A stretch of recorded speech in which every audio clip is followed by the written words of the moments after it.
On the day I returned to take the college entrance exam, my childhood friend forgot her ID card, and my boyfriend went to help her retrieve it. I turned around and walked into the examination hall, saying, "Go on your own. Tsinghua is waiting for me. Gotta go get Shiyu's ID card, she forgot it. You go ahead and enter the test hall." On June 7th, the sun was scorchingly intense, almost melting people alive. Crowds of people crammed outside the exam hall. Gu Xingzhou suddenly loosened his grip on my hand and turned to rush toward the edge of the crowd. Nearby by a flower bed, Meng Xiyu in a floral dress stared readied, on the verge of tears, clutching a bottle of mineral water clearly prepared for Gu Xingzhou. Some applicants around turned to look back. Is it that Meng Xiyu again? Does her family have no one? Why does she always take other people's boyfriends? Shoo. We grew up together. We're closer than lovers. I looked down at my empty hand, the tips of my fingers still bearing the warmth from Gu Xingzhou's grip a moment ago. Then I looked up at him, looking at this face filled with anxiety, this face I had seen for 12 years, from 16 to 28, from high school to graduating college, to every night when he lost all his money in business and I stayed by his side eating plain noodles for 3 months. In my past life, I also stood here, at the same time, in the same place. At that moment, I said, "Go quickly and return quickly. I will wait for you." He replied, "Okay. I'll be back in 10 minutes.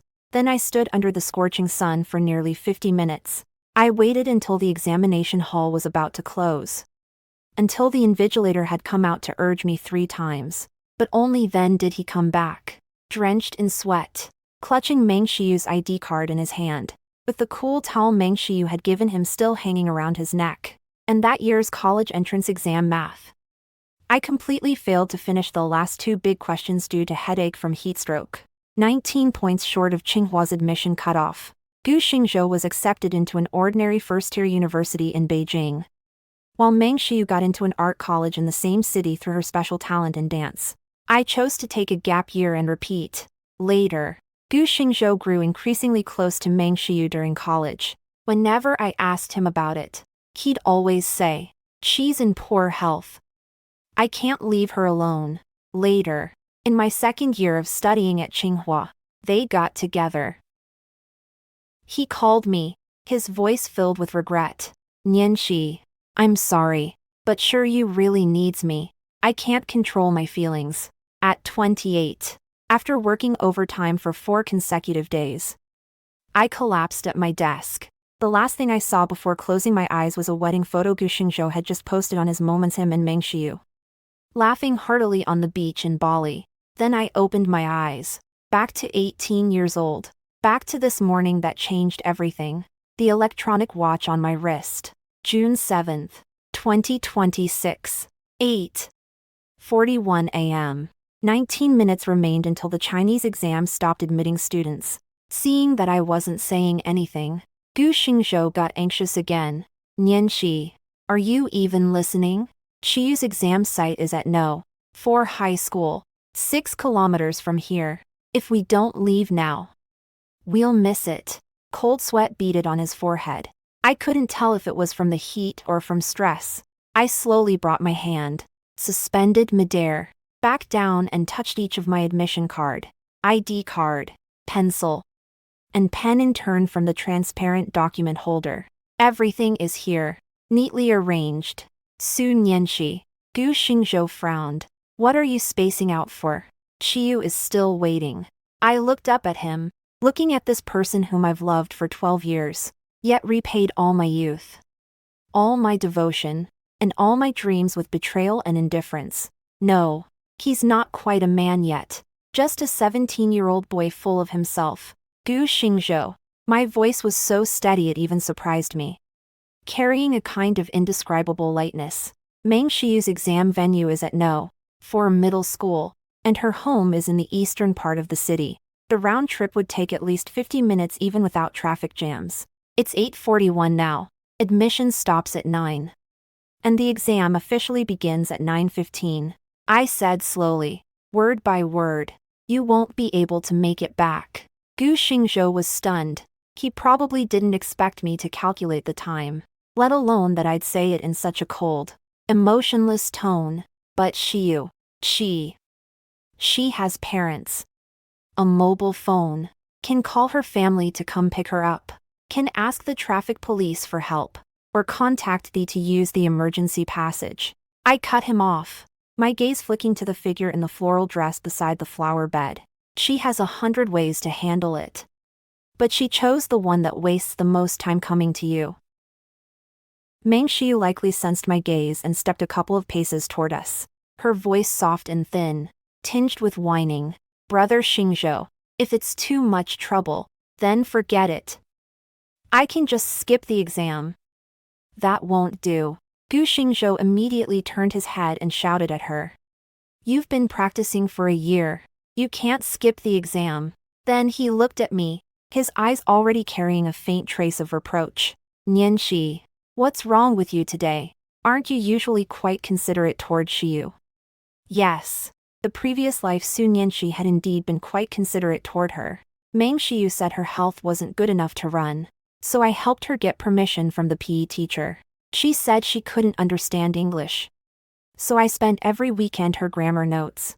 She said she wanted to spend New Year's Eve with Gu Xingzhou, so I offered that I had plans that day. I thought that was kindness. Only later did I realize that was stupidity. That was the past. I said, now is now. I turned around. Facing the entrance to the examination hall, the red banner fluttered gently in the wind. Stay calm. Read questions carefully. Answer neatly. 12 words glaringly obvious. A long line had already formed at the school gate, with examinees stepping forward one by one to verify their documents and walk through that door that would decide their fates. Su Nianxi. Gu Xingzhou's voice chased up from behind, laced with indignant anger. Are you really this selfish? Just to get me to accompany you inside? You'd let sure you missed the college entrance exam. I stopped walking, didn't turn back. Selfish. In my past life, I stood under the sun until my vision grew dark, ultimately failing at the math exam and missing Tsinghua by 9 points. Wasn't that selfish? In my past life, I spent a full year repeating the college entrance exam, sleeping only 4.5 hours every day, desperate to get into Tsinghua. Wasn't that selfish? In my past life, when he lost everything his family had, I handed over all the savings I'd accumulated over 2 years and stayed with him eating noodles for 3 months. Isn't that selfish? Then who exactly is selfish? Who is using whom? Who is draining whom? Who is trampling over whom? I took a breath. The air in June was hot, but what entered my lungs was a clarity I had never experienced before. Gu Xingzhou. I turned my face slightly, glancing with the corner of my eye at the silhouette behind me that was already beginning to blur. It's your business whether you want to help her. It's my business whether I enter the examination hall. After a pause, I said what I never had the chance to voice in my past life, or what that utterly foolish Su Nianxi from my past life would never have said. You go by yourself. Then I lifted my feet and walked toward the entrance of the examination hall. 1 step, 2 steps, 3 steps. Su Nianxi. Gu Xingzhou shouted from behind, his voice almosting. Stop right there.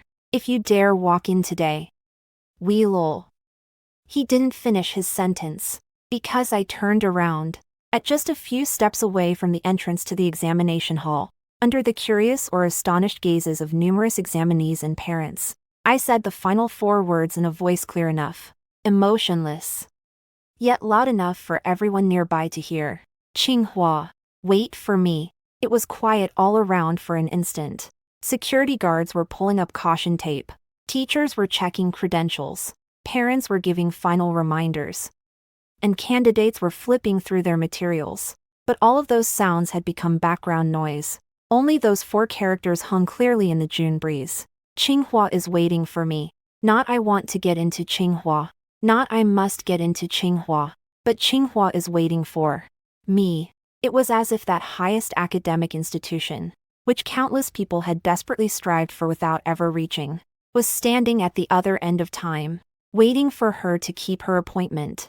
Gu Xingzhou froze completely in place. His mouth hung open, as if he were seeing me for the first time, eyes wide and round. Meng Xiu stopped crying too, The mineral water bottle in her hand fell to the ground with a thud, water splashing onto the hem of her floral dress. I didn't linger another second. Turn around. Took out my admission ticket and ID card, and handed them to the invigilator. The scanner beeped. Su Nianxi, Class 3, Senior Year 3, Experimental Middle School, Exam Room Number 208, Seat Number 22. Everything's fine. Go ahead and take your seat. Good luck with your exam. The invigilator nodded at me. I took the documents and stepped across the threshold. Behind me, Gu Xingzhou seemed to finally recover and ran toward Meng Xiu. His voice was faintly audible. Xiu. Don't panic. I'll take you to No. 4 middle school. We can hail a taxi, we'll make it in time. I didn't look back. Not once. Room 208 is on the 3rd floor. I walked up the stairs. My steps steady. My heartbeat calm. On the corridor walls were signs with the character quiet, and several examinees were still memorizing classical texts in the remaining seconds. Sunlight streamed through the windows, casting square spots of brightness on the terrazzo floor. Entering the examination room. There were still 4 minutes before the ban on entry. My seat was by the window. 3rd row. 4th column. Sit down. Put the file bag in the corner of the desk. Take out your pens and arrange them properly. Then I glanced out the window. From this angle, I could just see a small part of the school gate. Gu Hongzhou and Meng Xiu had already disappeared, probably having taken a taxi. People by the school gate were beginning to disperse. Most examinees had already entered, while only a few parents still stood on tiptoe. Looking over the line outside, my gaze. On the blackboard, chalk wrote the exam subjects, time, and precautions. The invigilator started distributing answer sheets and barcodes. The broadcast said in standard tone, "Candidates, please check whether the answer sheet is clearly printed. If there is any issue, please raise your hand immediately." I picked up the No. 2 pencil and wrote down my name and examination number on the answer sheet. Stroke by stroke. Su Nianxi. One more time. That's great. Announcement. Invigilators, please distribute the examination papers. The papers were passed down from the front row, the paper brushing against fingers, carrying a faint smell of ink. Chinese language. First section. Modern prose reading. The title of the article is At Both Ends of the Road. I quickly scanned through a reflective essay about choices and their consequences. The author wrote that every path has a beginning and an end. You may think you're traveling the same road, but the fork has already appeared at your very first step. I lowered my eyes and looked at the first multiple choice question. I picked up my pen. The tip of the pen landed on the answer sheet. It had begun. This was the Gaokao that had been 12 years overdue, the one Su Nianxi was talking. G for herself. In the examination hall. Only the sound of the pen scratching against paper remained. I finished it very quickly. Those reading comprehension questions that used to require repeated contemplation now felt surprisingly lucid upon rereading them. It wasn't because I remembered the answers I'd long forgotten to specify. See questions and choices over the past decade, but rather because my perspective on things had completely transformed. At 28, my mind had endured the grind of society and seen enough of people's true nature and warmth. Reading an article now, I could perceive layers of depth far beyond what my 18-year-old self ever could. The classical poetry recitation section tested on the red cliff and they saw, pouring the mayfly into the vast universe, insignificantly tiny as a single grain of sand in the boundless ocean. In my past life, I loved these lines the most. I always felt that life was too short, and I should seize the time to be kind to the people around me. So I tried my best to treat Gu Xingzhou well, to treat that so-called love well, so devotedly that I ended up losing myself. And what was the outcome? My heart is full of what I love. Even if I die 9 times, I would never regret. With the last line audibly recited from memory. No regrets. The path to walk this time. The person to choose. The life to live. The things to achieve. Would I still have no regrets even if I faced death 9 times? The essay prompt was a material-based writing task. It provided a passage about inheritance and innovation, requiring students to pick their own angle and come up with their own title. with a minimum of 800 words. I stared at the essay paper for about 2 minutes. Write the title on the rough paper. Above the ruins. The opening sentence. If time gave you the chance to rewrite it, would you still hand in the same answer? At 11:30 a.m. The bell rang. Please stop writing. Organize your exam paper, answer sheet, and rough paper, and wait for the invigilator to collect them. I put down my pen. And the final period of the essay was neatly and cleanly written. The exam papers were collected. The examination room suddenly became noisy, all kinds of sounds. Some people breathing a sigh of relief, others muttering regrets, and some excitedly discussing the answers. I quietly packed up my things and walked out of the examination room. The corridor was full of people, crowded and noisy, like a pot that had just boiled over. What did you choose for question 3 on reading comprehension? B or D? For the second blank in the classical poetry recitation. Is it though my body be dismembered, I will not change, or though I die 9 times, I shall still not regret. Oh no, I wrote the wrong one. What angle did you all take for the essay? I wrote about technological innovation. Did I miss the point? I weaved through the crowd and headed downstairs. As soon as I reached the lobby on the first floor, I heard a familiar voice, choked with crying. Brother Xingzhou, it's all my fault. If it weren't for me, you wouldn't have been late. Lifted my eyes. Sure enough, at the corner of the lobby, Meng Xiyu was pulling on Gu Xingzhou's sleeve, her eyes red from crying, tears streaming down her face. Gu Xingzhou's face looked extremely displeased, but he still patted her shoulder. It's okay. It's not your fault. It was my own miscalculation of time. After dropping off Meng Xiyu at the 4th middle school and returning, he was definitely going to be late. The college entrance exam regulations state that students are not allowed to enter the exam hall 15 minutes after the exam begins. The Chinese language exam starts at 9 o'clock. What time did he arrive? 9:10, 9:13. No matter what time it was, he didn't go in. He was wrong.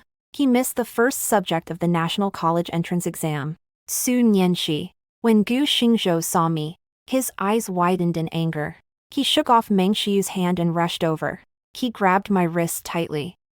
His grip so strong it felt like my bones were on the verge of being crushed. Are you satisfied now? He hissed in a low voice, but his throat seemed blocked by something, making his tone hoarse and strained. I was late. I was kept out. The invigilator wouldn't let me in. I begged him 3 times, but he said regulations are regulations. Do you know how long I stood in the corridor? 2 hours. The surrounding examinees and parents were already watching. I calmly looked at him, at his face, which was nearly disfigured from anger. In my past life, that face mostly showed impatience, perfunctoriness, and avoidance. It was quite rare to see him so openly furious. Probably because this time, what was lost was his own thing. Let go, I said.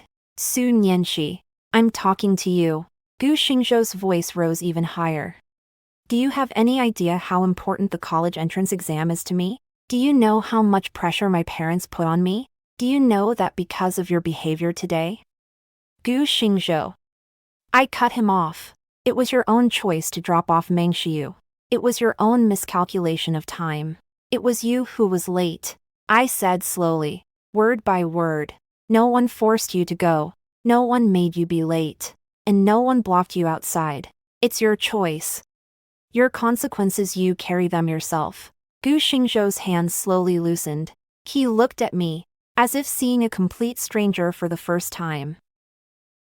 Nianxi, he moved his lips, his voice suddenly cracking. How did you become like this? That's how I've always been. I said. It's just that you never look. I pulled my wrist back. There was a red circle on it. I didn't look at him anymore, nor at Meng Xiyu beside me. Biting her lip with a complicated expression, I turned and walked toward the school gate. The sun at noon was blinding, but I walked steadily, 1 step, 2 steps, 3 steps, toward a brand new life with only myself and the future. Free from Gu Xingzhou and Meng Xiyu. 2 o'clock in the afternoon. Before entering the exam hall for the math test, I ran into them again at the school gate. Gu Xingzhou looked worse than he had in the morning, his face ashen, as if he hadn't slept all day. Meng Xiu was standing close to him, holding up a sun umbrella, shielding most of Gu Xingzhou from the sun while her own arm was exposed to the sunlight, turning red from the heat. When he saw me, Gu Xingzhou's gaze shifted slightly. I spoke first. Excuse me. No tone. Gu Xingzhou happened to be blocking the main path into the school gate, and the examinees behind were circling around.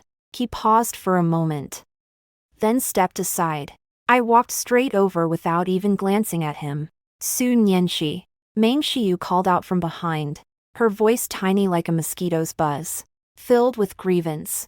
Can you stop being mad at Brother Xingzhou? It was all my fault this morning. If you want to blame someone, blame me. Don't ignore Brother Xingzhou. I didn't stop walking. Nianxi. Gu Xingzhou caught up to me, stepping quickly to my side and lowering his voice. Let's talk. After the exam, I said without even turning my head. Now. He reached out to pull me again. I sidestepped and looked up at him. Gu Xingzhou, are you going to cause a scene at the entrance of the exam hall, letting everyone watch and then affect the afternoon's exam? His hand froze midair. I have nothing to talk to you about. I kept walking forward. Who you want to send, who you want to help, who you choose, that's your freedom. What I want to do, where I want to take the exam, which path I want to take, that's also my freedom. There's nothing between us. I looked into his eyes. It's already clear since this morning. Gu Xingzhou felt as if someone had hit the pause button on his entire being. Clear.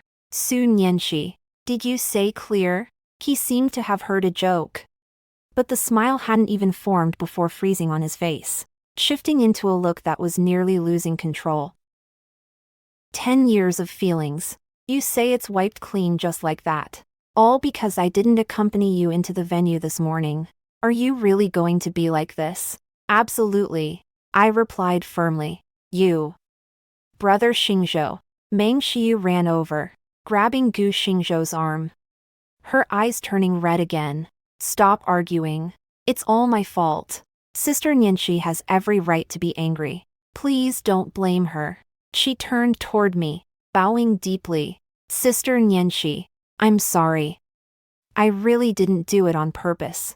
I was just too nervous and forgot my ID card. Please forgive me. Okay. People around were already pointing and whispering.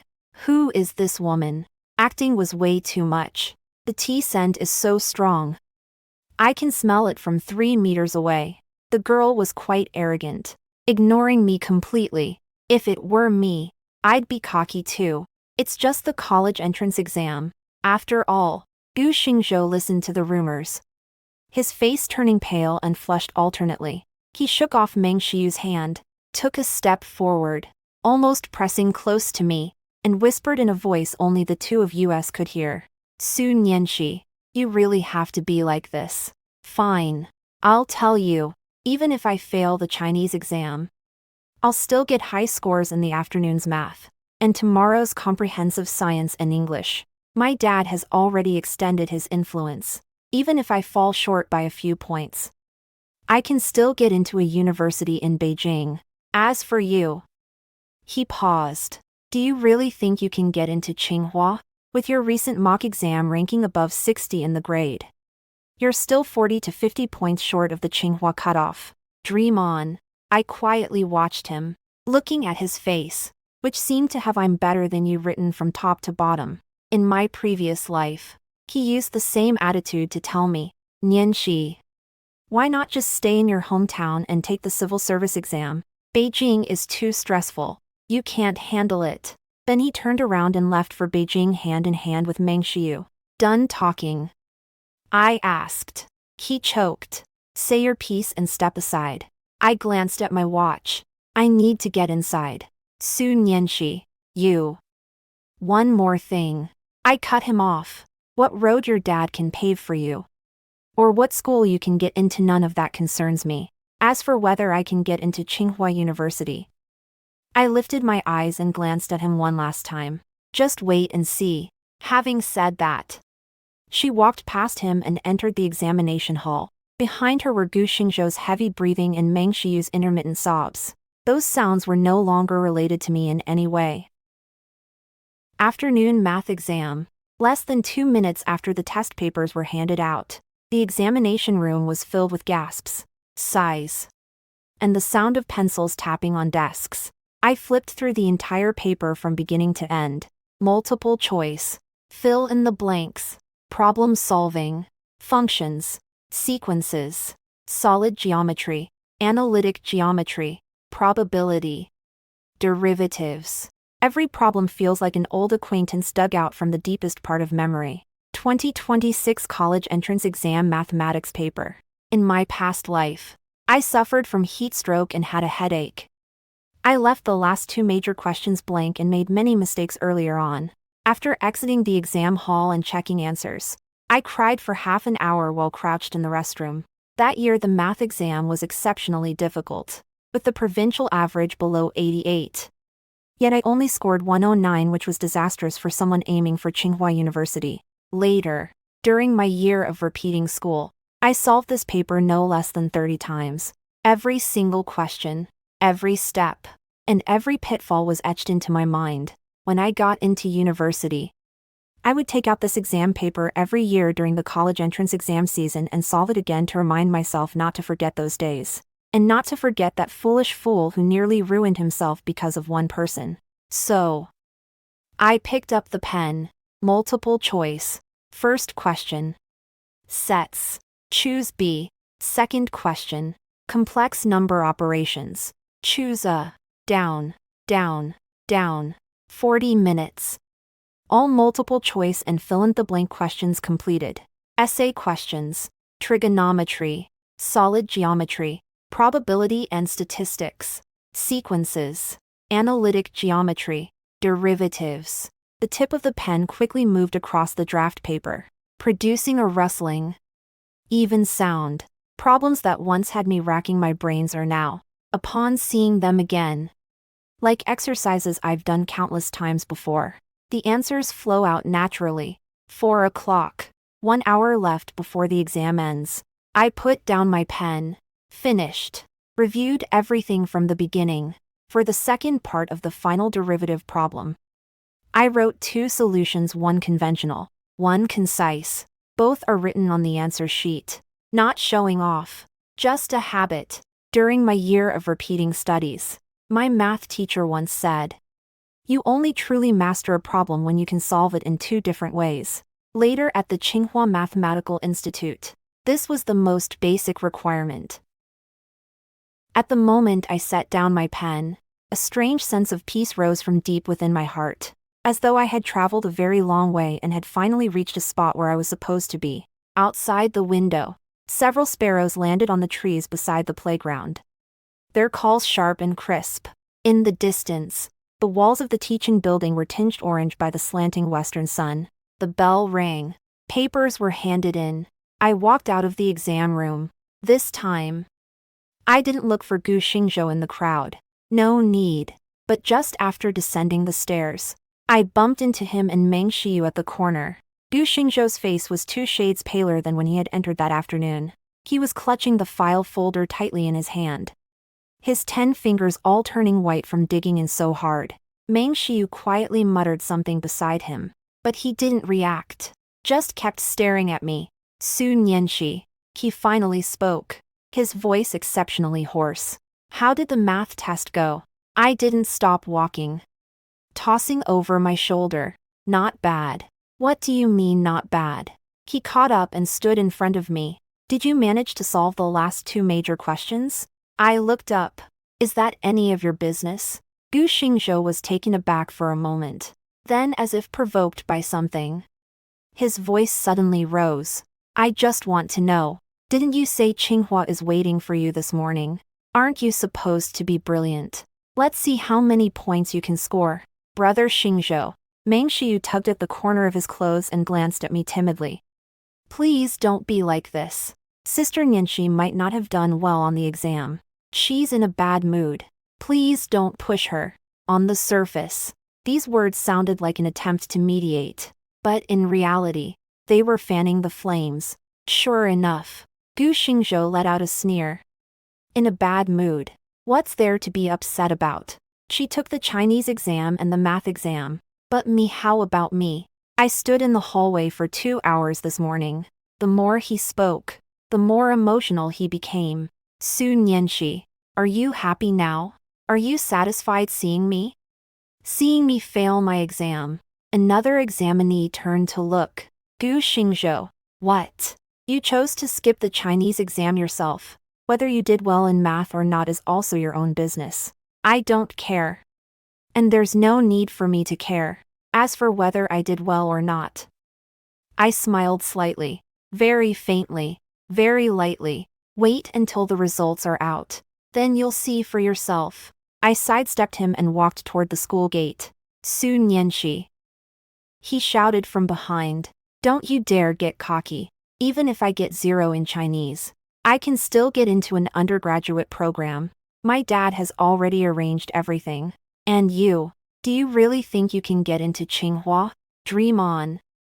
I didn't turn back. The setting sun stretched my shadow long and long. Step by step, I walked toward the school gate and into a whole new world that belonged to me. When I got home that evening, my parents had already prepared dinner. Cece is back. Mom peeked out from the kitchen, her face brimming with tension. How did the exam go? Was math difficult? My dad was arranging the chopsticks and bowls, appearing very calm, but he had to adjust them twice before they were neatly aligned. In my past life, I failed my math exam. Completely broke down as soon as I left the exam hall, cried all night when I got home, and didn't even eat dinner. My parents were so anxious they didn't sleep a wink the whole night. Later, when the results came out, I was exactly 9 points short. I said I wanted to repeat the year. And even though they were heartbroken, they didn't say anything. Later, I got accepted into Tsinghua University. And they were so overjoyed they treated all the relatives in the village to a feast. But I know how many more gray hairs my mother gained during the year I retake the entrance exam. Okay. I put down my school bag and went to wash my hands. What do you mean okay? Mom followed me to the doorway. Can you do all the problems? Do you have enough time? Yes. I can do all of them, and I have enough time. I dried my hands and sat down at the dining table. Dad. Mom. Time to eat. I'm hungry. Mother and father glanced at each other, their eyes full of surprise. Really? Then, what about those 2 last big questions? I heard from the parent group in your class that this year's math was especially difficult. And many kids said they couldn't even understand the last 2 problems. We finished them. I picked up a piece of sweet and sour pork ribs and put it in my mouth. The taste of home, so familiar it made my nose prickle. Really? Mom's voice suddenly rose. Cece, don't you dare lie to Mom. Yeah. I looked at her seriously. Mom, don't worry. I did really well on this exam. My mom's eyes instantly turned red. Well, that's great then. Mom won't ask anymore. Won't ask. Just eat well and try to eat more. She turned away and quietly wiped her face. Dad was bowing his head, shoveling rice, but the corners of his mouth were turned upward. This meal tasted particularly delicious to me. More delicious than every meal in my past life. Because I knew, this time, I wouldn't let them down anymore.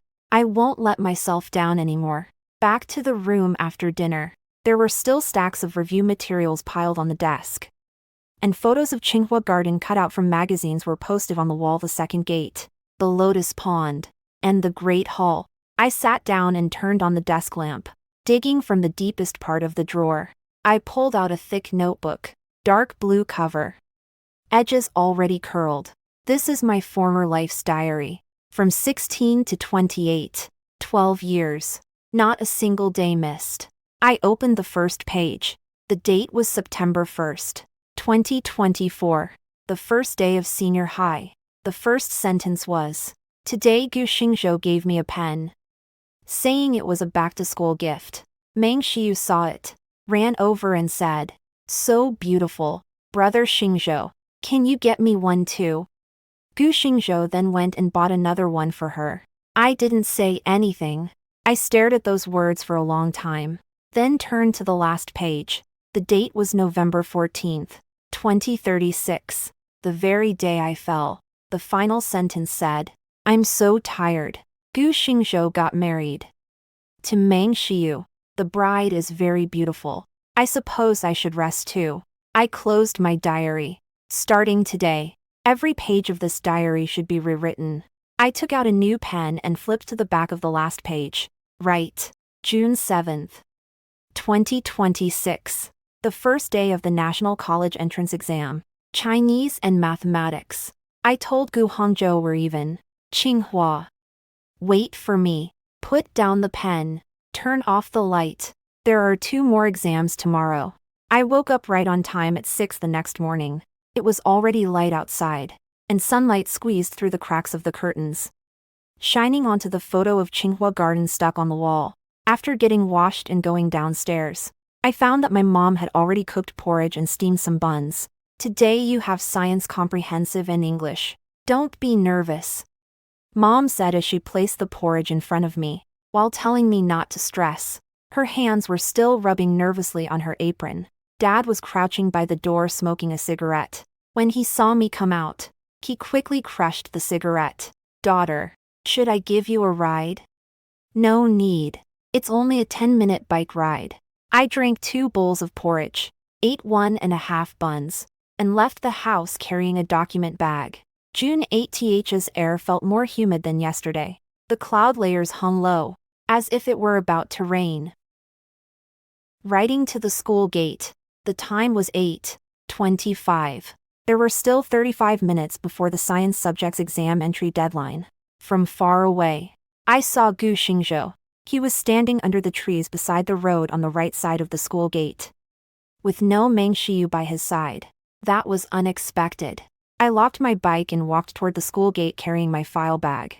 Gu Xingzhou saw me, hesitated for 2 seconds, then came forward. "Nianxi." The way he said my name was different from yesterday. The frantic anger was gone, replaced by something else. I stopped to look at him. About yesterday. He rubbed his hands together. I was too impulsive. I thought about it all night after I went back. You're right. It was my own choice. I can't blame you. So, I've come to apologize to you. He looked at me and said each word deliberately. "Nianxi, I'm sorry." I stared at him for 3 seconds. Gu Xingzhou from my past life never once said those 3 words to me. "I'm sorry." Every time we argued, I was the one to give in first. During every Cold War, I was the one to find a way out. Even the time we broke up, the first thing he said on the phone was, "I can't control my emotions," instead of "I'm sorry." So these 3 words came far too late. 12 years too late. "I accept your apology," I said. Gu Xingzhou breathed a sigh of relief. But I continued. "Not a single word of what I said yesterday will be taken back." His expression instantly changed. "What do you mean?" "Clear is clear. It's got nothing to do with apologizing." Su Nianxi. Time to enter. I glanced at my watch and walked past him toward the school gate. "You really have to be like this." He hurried after me for a few steps. "Just because of one thing. You're going to throw away over 10 years of friendship." Not just one. I didn't turn back. 1,000 things. He stopped pursuing. I entered the school gate, went upstairs, and entered the examination room. Science comprehensive. Physics. Chemistry. Biology. 3 hours. Opening the exam paper. The first major question in physics was an electromagnetic induction comprehensive problem, with difficulty immediately pushed to the maximum. But I didn't hesitate much. In my previous life, during the repeat year of senior high, I did at least 2 rounds of the past 5 years' college entrance exam papers and all practice exams. Later, I majored in science and engineering at Tsinghua, and the freshman-level general physics course covered an extended version of all the knowledge points tested in the college entrance exams. This paper is a mountain for Su Nianxi at 18. For Su Nianxi at 28. It's just a slope. I did it steadily, neither too fast nor too slow. The physics section took 1 hour and 10 minutes. The chemistry section took 50 minutes. The biology section took 40 minutes. Check remaining 20 minutes. No mistakes. Or rather, from the perspective I later developed after 4 years of studying science and engineering and working for another 4 years. Perfect score. The bell rang. Papers handed in. Left the examination hall. A chorus of lamentations filled the corridor. Who solved the last question in physics? I just gave up. What did you choose for the chemistry experiment question? I didn't even understand the question. This comprehensive science test is insane way more difficult than last year's. I walked through the crowd downstairs. At the exit on the first floor was Gu Xingzhou again. Meng Xiyu was also there this time. She changed into another dress. Light blue. Standing beside Gu Xingzhou. She lowered her head when she saw me. Her fingers twisting a corner of the dress. Gu Xingzhou's complexion had somewhat recovered. Probably because his comprehensive science exam went decently. Seeing me, he opened his mouth slightly, but didn't say anything. Meng Xiyu, however, spoke first. Sister Nianxi. Her voice was so low it was almost inaudible. I didn't sleep all night yesterday. Just thinking about how to apologize to you. I really didn't mean to delay Brother Xingzhou. It's because I'm too useless. I even forgot my ID card. I know you're very angry. You can scold me however you want. But please don't break up with Brother Xingzhou. Okay. He really cares about you. As she spoke, tears fell again. Someone beside me turned their head to look. I stared at her. In my past life, I had seen this scene countless times. Meng Xiyu cried. Gu Xingzhou was. And I stepped aside. 12 years have passed in cycles. Meng Xiyu, I began. She looked up. Her eyes blurred with tears. Gazing at me. Did the ID card finally arrive? She paused for a moment, saying, it was delivered. Brother Xingzhou helped me hail a cab, and even called my dad on the way, telling him to go to school ahead of me. So your exam wasn't affected? No, not at all. But Xingzhou was absent from the Chinese exam. She started crying again. It's all my fault. Before asking him for help, why didn't you call your parents first? She froze. Why not go to the traffic police? Why not contact the exam office? Why? When there were so many options available. Was your first thought to have someone else's boyfriend run 6 kilometers to help you? Meng Xiyu's lips began to tremble. I was so panicked at the time. My mind went completely blank. When your mind goes blank, your first reaction isn't calling 120, isn't calling 110, isn't calling your parents. It's finding Gu Xingzhou. Her face went pale. Stop pretending. I said. It wasn't anger, not coldness, just a statement. I finished speaking and left. Behind me, Meng Xiyu cried even harder. Gu Xingzhou's voice was comforting her. But it sounded a bit distracted. Probably he was also wondering why Meng Xiyu hadn't called her parents first. The English exam in the afternoon was the last one. Before entering the school, I ran into Tang Ku at the school gate.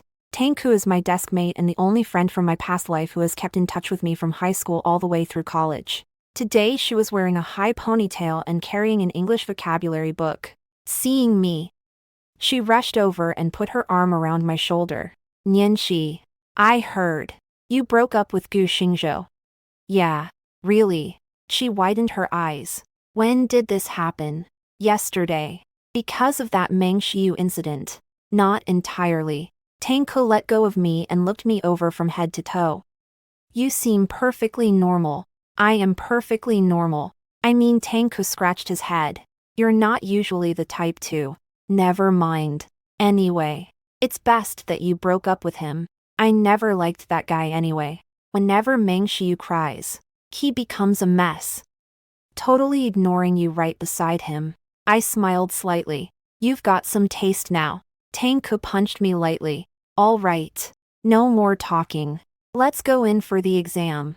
I need to copy your English answers. Take it by yourself. Just kidding. She pulled me running toward the school gate. English exam. 2 hours. Listening. Reading. Closed test. Writing. In her previous life, Su Nianqi's English was never poor, consistently scoring above 135 during high school, after 4 years at Tsinghua and 2 years working at a foreign company. Her English proficiency far exceeded what could ever be measured by a college entrance exam. I even finished writing down the answers during the first playback of the audio. For someone who has read countless English academic papers and business reports, comprehension articles are almost like reading children's books. The essay topic is about cultural exchange. I finished writing it in 15 minutes. Vocabulary, sentence structures, and logical framework all brought to the maximum. Not at the level of a high school student, but at the level of a graduate student. But that's okay. The college entrance exam essay won't deduct points because you've written it too well. After finishing, I checked it twice. With 40 minutes left before the exam ended, I put down my pen and rested my head on the table, closing my eyes for a while. What went through my mind wasn't English, but the road ahead. The college entrance exam was over. Results will probably be released around the end of June. During this time, I need to do a few things. First, cut off all contact with Gu Xingzhou completely, leaving him no room to get back in. Second, replan my future. In the past life, Su Nianqi was admitted to Tsinghua, specializing in mechanical engineering.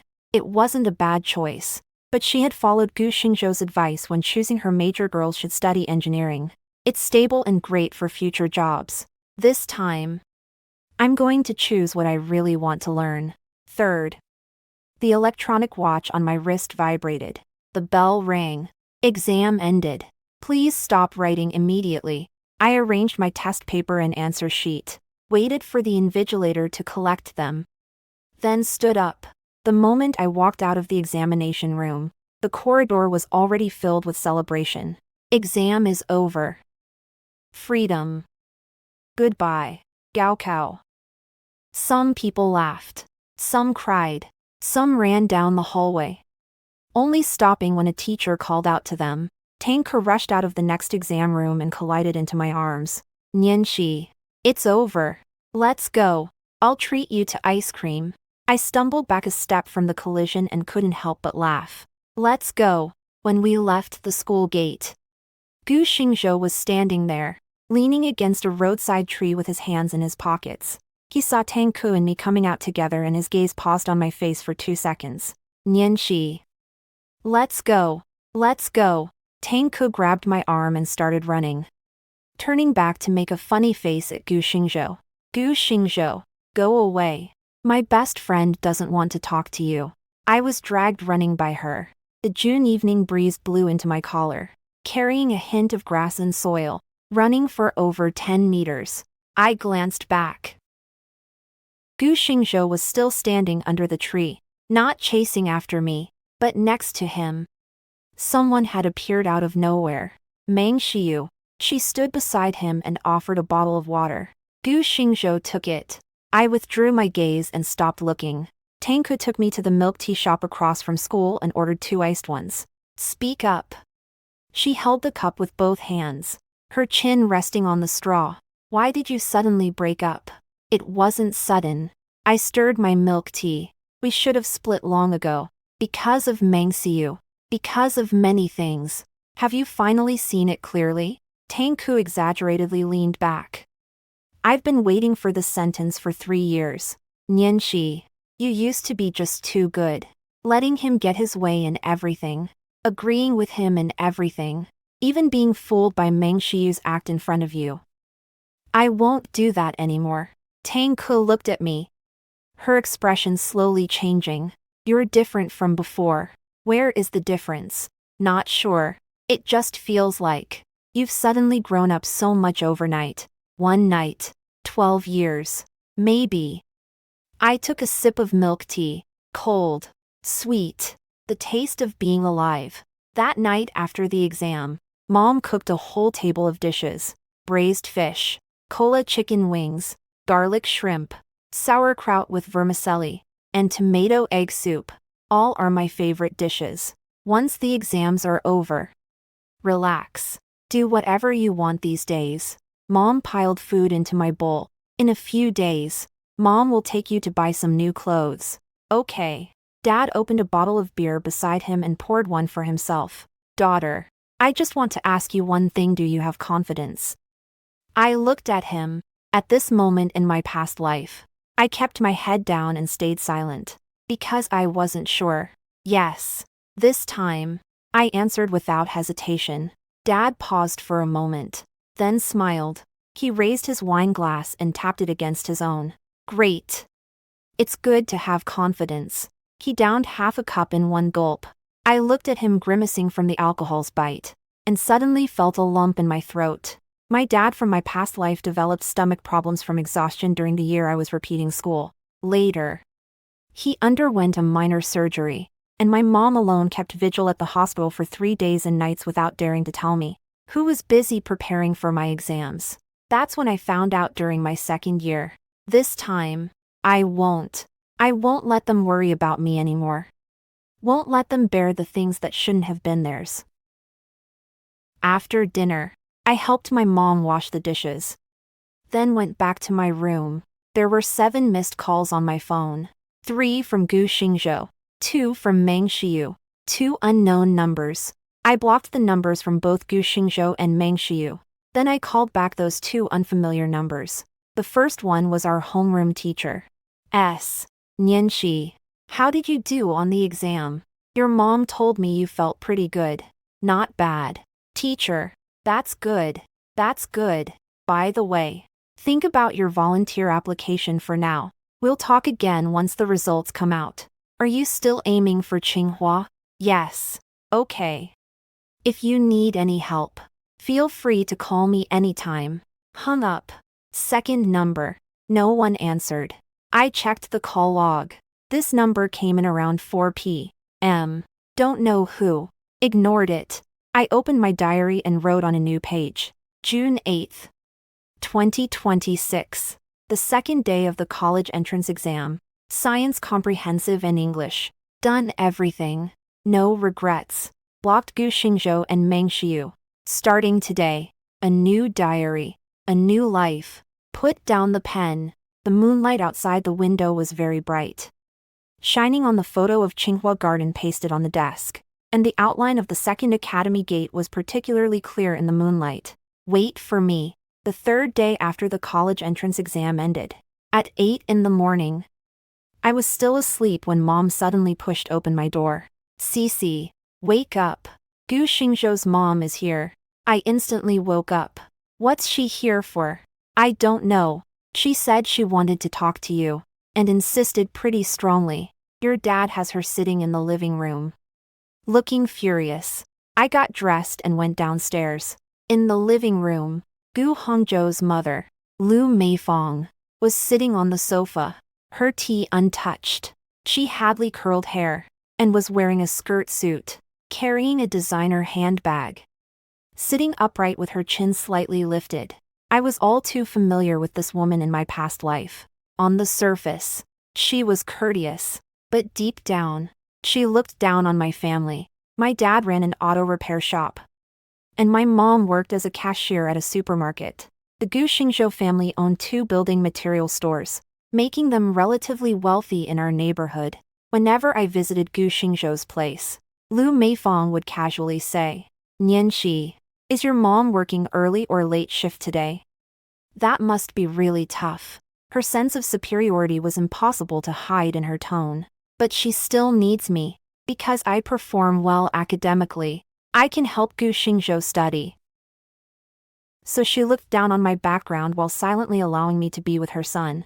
My dad stood at the kitchen doorway, arms crossed, with a long, annoyed face. Sister Lu. I sat down opposite the sofa. Coming so early. What's up? Lu Meifong raised her head to look at me, pulling her lips to form a faint smile. Nianxi, Auntie is here to talk to you about Xingzhou. You know, Xingzhou missed the Chinese section of this year's college entrance exam. Right. Got it. He told me the reason when he got home. Lu Meifong put down her bag and crossed her hands on her knees. He said he went to deliver an ID card for that girl from the Mang family, but couldn't make it back in time. He insisted on going by himself. I said, I know. Lu Meifong nodded. Hangzhou has always been soft-hearted. He says yes to anyone who asks. That's his. And Auntie won't shield him. She hesitated for a moment. But Nianxi, Auntie wants to ask you something. What is it? Why didn't you stop him back then? I looked at her. You were his girlfriend. You should have known how important the college entrance exam was. If you had persuaded him a little more, or if you'd offered to go get it for Xu yourself, wouldn't Xingzhou have been late? The living room fell silent for 2 seconds. My dad's breathing grew heavy. Sister Lu, I spoke up. First, I had already clearly calculated the time with him and told him it was too late. He didn't listen. Second, I have no obligation to help Meng Xiu get her ID card. She has family and many ways to handle it. Third, I looked into her eyes. Are you implying that you blaming me for your son's lateness? Lu Meifong's face stiffened for a moment. That's not what I meant. That's exactly what you meant. I cut her off. You thought I should stop him, or run errands for him instead, because I'm his girlfriend. But Sister Lu, your son is an adult. Every decision he makes should be his own responsibility, not mine, not yours, not anyone else's. Lu Meifong's expression began to darken. Susie, how can you speak to your elders like that? Sister Lu. My dad stepped out from the kitchen doorway. His voice wasn't loud but carried weight. My daughter is right. Your son went to deliver something for another girl and ended up missing his exam. You come to our house and ask my daughter why she didn't stop him. Do you find that reasonable? Lu Meifong's face turned red instantly. Old Sue, I didn't mean to. Fine. My dad pointed toward the door. Let the kids settle their own matters. If you came here to make a scene, the exit is over there. Su Jiangwo, you. Goodbye. Lu Meifong's bag was squeezed so tightly in her hand that the leather made a creaking sound. She stood up and stared at me intently. Su Nianxi. I didn't come today to argue with you. I want to tell you that Xingzhou missed his Chinese exam this time, which has had a big impact on him. If you still care for him and our relationship, please help him. His father is doing his best to find a solution. You're good at your studies if you could possibly. Ms. Lu. I interrupted her. I've already broken up with Gu Xingzhou. Lu Meifong's mouth dropped open. What? Broken up. Just what it says on the surface. What do you mean by broken up? When did this happen? The first day of the college entrance exam. Her voice rose sharply. At a time like this you, Su Nianxi, are you doing this on purpose? Are you deliberately causing trouble with Xingzhou on the day of the college entrance exam, so that he loses his composure and fails his exams? Mom. Someone appeared at the doorway. Gu Xingzhou. He stood at the main gate, sweating profusely on his forehead. Probably having run all the way here. Mom. What are you doing here? I came to meet your girlfriend. Ex-girlfriend. I corrected. Lu Meifong's face twitched. Gu Xingzhou glanced at me, then at my dad's pale face and my mom standing at the kitchen door clutching her apron. Before bowing his head. Mom. Let's go. This is my business. Your business. Look what kind of mess you've made. Mom. Gu Xingzhou raised his voice. Let's go. He supported Lu Meifong toward the door and paused for a moment as he passed by me. He didn't say anything. He just stared at me for a second. Then he left. After the door closed, Mom came out from the kitchen and grabbed my hand, her palm completely sweaty. She. Did you really break up with Hangzhou? Breaking up? Why? He's not worth it. Mom looked at me, opening her mouth slightly, then closing it again. Finally, he only said, then Mom supports you. Dad patted my head. No matter what decision my daughter makes, I'll back her up. I nodded. My nose started to feel sore again, but she didn't cry, because this time there was nothing worth crying for. All the tears she had to cry had already been shed in her previous life, the day after Gu Xingzhou's mother passed away. Meng Xiu came. She came alone. She didn't call ahead or make an appointment. Just suddenly appeared downstairs at my place, wearing a white strapless dress, holding a bag of fruits. When she saw me peek out from the window, she gave a timid smile. Big sister Nianxi, can I come up for a bit? I went downstairs. Didn't let her come up. If you have something to say, just say it here. Meng Xiu pursed her lips and handed over the fruit. This is what my mom asked me to give you. She said thank you for taking care of me all these years. I didn't take it. Her hand hung in midair, stiffened for 2 seconds, then slowly retracted. Sister Nianxi, I came here to make things clear. What happened on the day of the college entrance exam was truly an accident. I was in too much of a hurry when I left home that morning and forgot my ID card on my desk. My dad is on a business trip. And my mom wasn't feeling well that morning. When exactly wasn't your mom feeling well? I asked. Meng Xiu was taken aback. At 7:40 a.m. on the day of the college entrance exam. Your mom sent a message in the parents group saying she had already dropped you off at the gate of No. 4 high school. My mom even took a screenshot and showed it to me. Her face began to turn pale. You realized you didn't bring your ID card when you reached the gate of No. 4 high school. And your mom wanted to go home and get it, right? It's a 15-minute drive from your home to No. 4 high school, so a round trip would take half an hour. But you didn't wait for your mom. Instead, you called Gu Xingzhou. Meng Xiu's fingers began to tremble. Gu Xingzhou's exam venue is at our experimental high school. 6 kilometers away from No. 4 high school. You would have to run from experimental high school to your home to fetch the ID card and deliver it to No. 4 high school. Even if he took a taxi, the fastest time would still be 40 minutes. However, your mom only needed 30 minutes to go home and deliver it back to you. I looked at her. You chose a longer, slower path that would make Gu Xingzhou late. Your mom was right there nearby. But you didn't go to her. Instead, you went to find him. Why?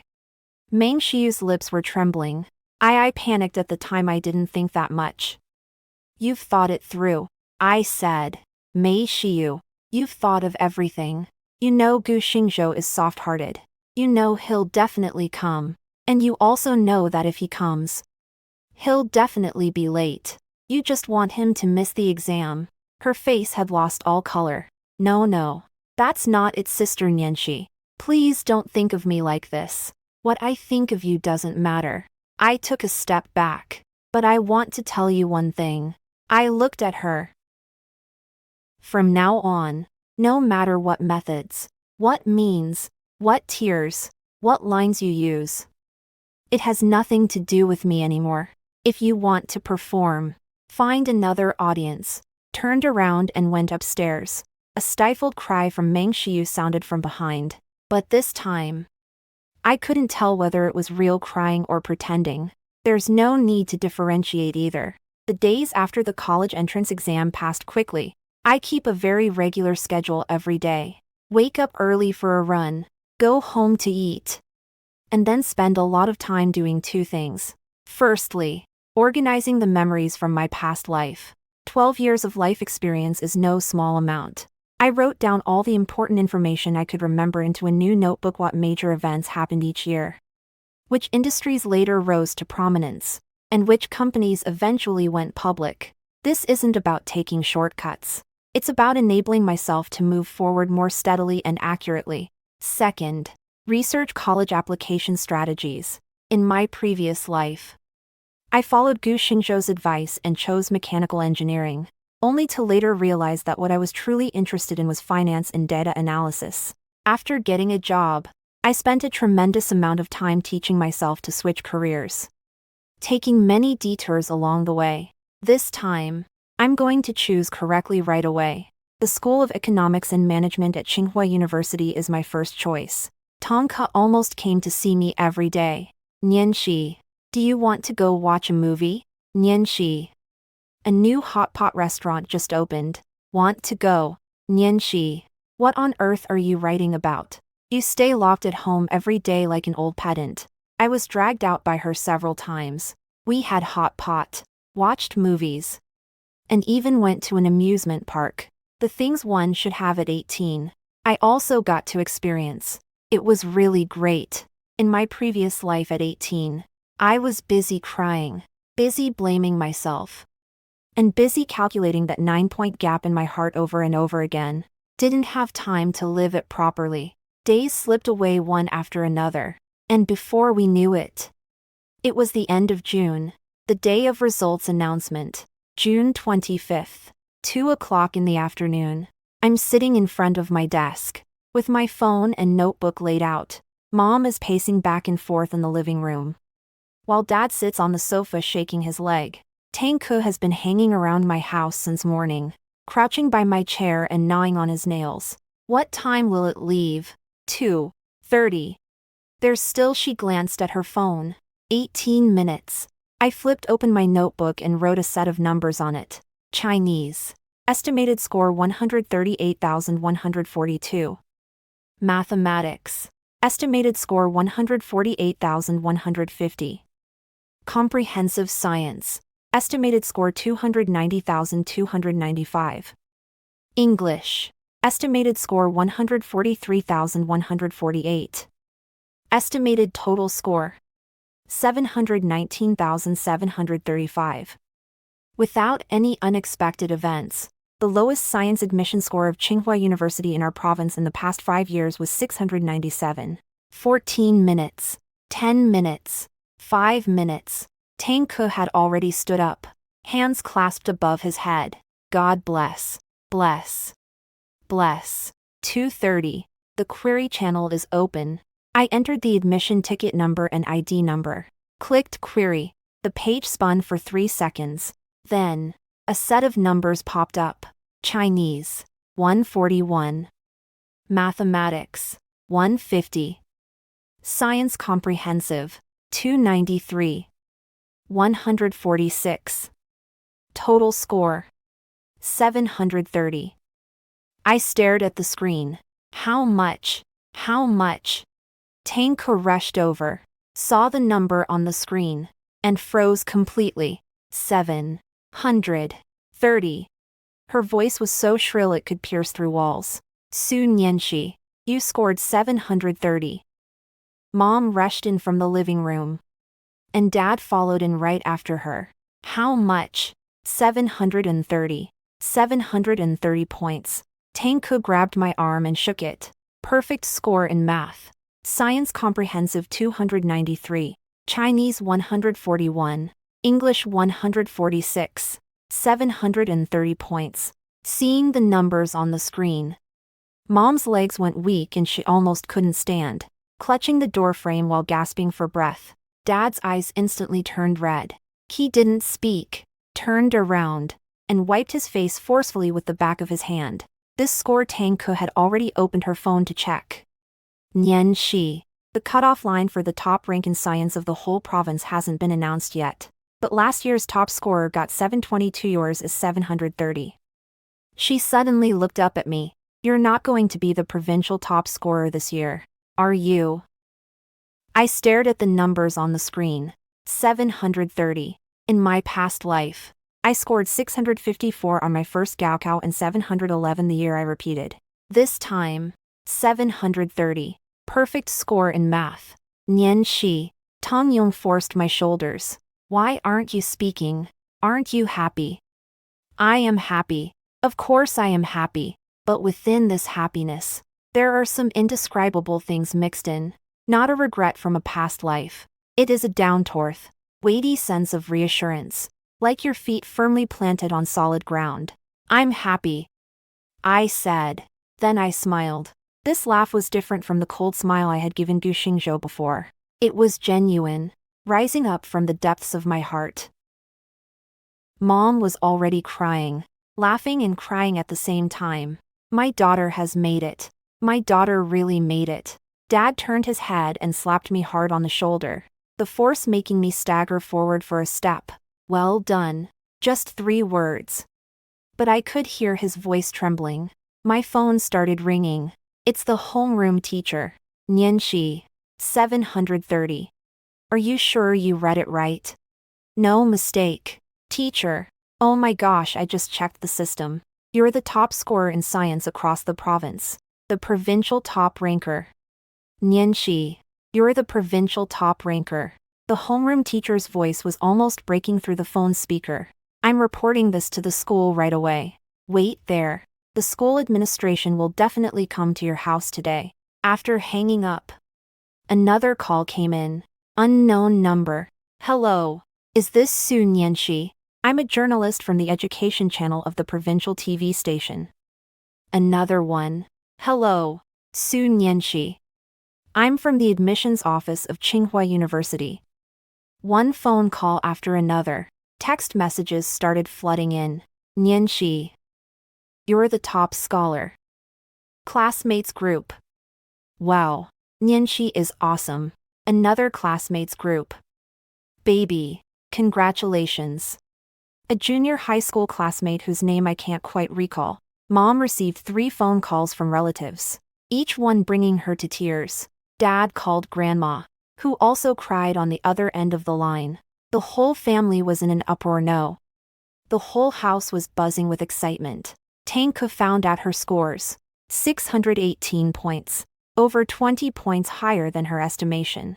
She was so delighted that she jumped 3 rounds in my room, then rushed over and hugged me tightly. Nianxi. We both passed the exam. I'm going to Wuhan University. You go to Tsinghua. Come visit me in Wuhan in the future. Okay. In the evening, school officials came. The principal, vice principal, grade director, and homeroom teacher arrived in a group of 4, bringing a banner and flowers. Classmate Su Nianxi. You've brought honor to our school. The principal held my hand, laughing from ear to ear. Provincial top scorer in sciences. The first top scorer in our province since the founding of experimental middle school 20 years ago. The vice principal added nearby. And he got full marks in math. Only one person in the entire province scored full marks in mathematics. I stood in the living room surrounded by them, holding flowers and a commendation banner. Feeling somewhat unreal, but only for a moment, because all this should have been mine in the first place. What was stolen from me in my past life, I'll take back in this one. After the headmaster and the others left, I sat back at my desk. There were already over 99 unread messages on my phone. I flipped through them one by one. I came across one, sent by Gu Xingzhou. He wasn't blocked because he had changed his number. The content is, how much did you score? Just 5 characters. No congratulations. No surprise. Just asked a question. I've blacklisted this number as well. Then opened Weibo and typed in 2026 college entrance exam provincial top student in science. The trending topic already exists. Province science topper Su Nianxi scores 730. Click in. There are already hundreds of comments in the comments section. Full marks in math. What kind of monster? Checked it out. She's from experimental high school. Not some elite prestigious school. Just a regular provincial key high school. Makes this even more impressive. What was this girl's background before high school? Was she obscure and unknown before? Heard she used to be at best in the 20s or 30s of her grade in mock exams. And now she just blew up. Legend. Legend. Legend. I logged out of Weibo. Then I saw another message. Sent by Meng Xiu. She has also changed her number. Much longer than Gu Xingzhou's. Senior Nianxi. Congratulations. I knew you would do well in the exam. You're amazing. 730 points. Top scorer of the province. I'm so happy for you. Sister, it was my fault about the past. Can you please stop holding a grudge against me? We used to get along so well, right? I really regard you like my real elder sister. Then followed a string of emojis. I blocked this number too. Then turn off the phone. Enough. Those who should come have arrived. And those who should leave have gone. Starting today. Su Nianxi's life is only about Su Nianxi. On the 3rd day after the results came out, the principal asked me to go back to school for an experience sharing session. The lecture hall was filled with students from the 2nd year of high school, as well as many parents. I stood on the podium, looking at those bright, expectant eyes in the audience. I shared some study methods and some advice on mindset. Finally, I was asked a question by a student. Senior. Did you break up with your boyfriend on the day of the college entrance exam? The whole room fell silent for a second. Then there was a buzz, and murmurs started spreading. This had already spread all over the school a long time ago. The day the top scorer in the province broke up with her boyfriend. He missed the Chinese exam. The scandal spread faster than the score rankings. I looked at the girl asking the question. Ponytail, round face. Her eyes filled with curiosity and a hint of admiration. Yes. Why? Because I realized that some people aren't worth stopping for. The audience fell silent. On the morning of the college entrance exam, someone asked me to wait for him, but I chose not to. Because everyone's time belongs to them. You shouldn't give up your opportunities for anyone. Nobody is worth it. Applause rose from the audience. It started sparsely, then grew denser. I noticed a girl in the front row had watery eyes. Maybe she was going through something similar. Maybe she was also giving up something she should have held onto for someone. After finishing my talk, I met someone in the hallway. Gu Xingzhou. He leaned against the wall, hands in his trouser pockets, looking considerably thinner. What are you doing here? I asked. Come to listen to your speech. Didn't you graduate already? Don't you need to sign in to enter school? I told the security guard I was here to see my homeroom teacher. I didn't say anything and walked past him. Nianxi. He stopped me. I checked the scores. MHM. Chinese 0. Math 131. Science Comprehensive 248. English 127. Total 506. He paused. The second tier line. I stopped walking. Didn't turn back. You're right. His voice was soft. My choice. My consequences. I stood still for 2 seconds. Then I kept walking. Nianxi. Are you regretful? He asked. Regret what? Breaking up with me. No. Not at all. Not at all. There was no sound behind me. I walked out of the teaching building and into the sunlight of late June. Stepping out of the school gate, my phone rang. An unknown number. After hesitating for a second, I answered. Hello. Is this student Su Nianxi? Yes. Hello. I'm teacher Lu from the admissions team at the School of Economics and Management at Tsinghua University. Congratulations on achieving the top rank in science in your province. We'd like to invite you to visit our campus in Beijing and have a face-to-face discussion about your college application. N preferences. Is that convenient for you? Yes. That's great. We've booked your flight for the day after tomorrow morning. Please come here with your parents. We've arranged your itinerary and hotel. A senior student will pick you up at the airport. Okay. Thank you. Hung up the phone. Tsinghua. In my previous life, I had to retake a year before getting in. Entered through the regular admissions batch, and my major wasn't even the one I truly wanted. This time, I made it to the provincial top rank. And my first choice was the School of Economics and Management. Everything was different now. When I got home, I told my parents about it. Mom was extremely anxious. Going to Beijing, taking a plane. I've never flown before. What clothes should I wear? Dad stayed relatively calm. Daughter, you decide what you want to do. Your parents will follow you. Both parents go together. I said, treat it like a trip. Mom laughed, then cried. My daughter is taking me to Beijing. Dad patted her shoulder, said nothing. But his eyes also became moist. The night before departure, I was packing my luggage. Mom was helping me fold clothes, while Dad was checking the documents. The doorbell rang. Mom went to open the door. A woman was standing at the door. Not Lu Meifang. It was Meng Shiyu's mother. Zhao Lihua. Zhou Jia. Excuse me. Zhao Lihua smiled as she passed over a paper bag. I brought some bird's nest for Nianxi. I heard you all are heading to Beijing tomorrow. Mom didn't reach out to take it. Zhao Jia. Do you have something to ask? Zhao Lihua's smile became somewhat forced. Here's the thing. Qiyu scored 489 in this exam. only enough to get into a third-tier university. She's in a bit of a bad mood. I was thinking, could Nyan talk to her? After all, they used to be such good friends. And Nyan got first place in the whole school. Maybe she could cheer Shiyu up. Mom glanced back at me. I walked to the door. Hello, Aunt Zhao. Lianxi. Zhao Lihua immediately switched to a warm smile. Congratulations. Provincial champion. That's incredible. Could you spare a moment to call Shiyu? She's been in a bit of an emotional state recently. Aunt Zhao. I cut her off. I can't help with Meng Shiyu's situation. Zhao Lihua's smile froze. Her moods. Her grades. Her life, none of that has anything to do with me. It used to matter because I was stupid. It's okay now. Zhao Lihua's expression immediately darkened. Su Nianxi. What do you mean? Sure, you used to depend on you so much. And now that you did well on the exam, you're turning your back on her. Depend on. I chuckled. Auntie Zhao. On the day of the college entrance exam, Meng Xiu forgot her ID card. Do you know who she called first? Zhao Lihua's expression changed. It wasn't for you. It was for my boyfriend.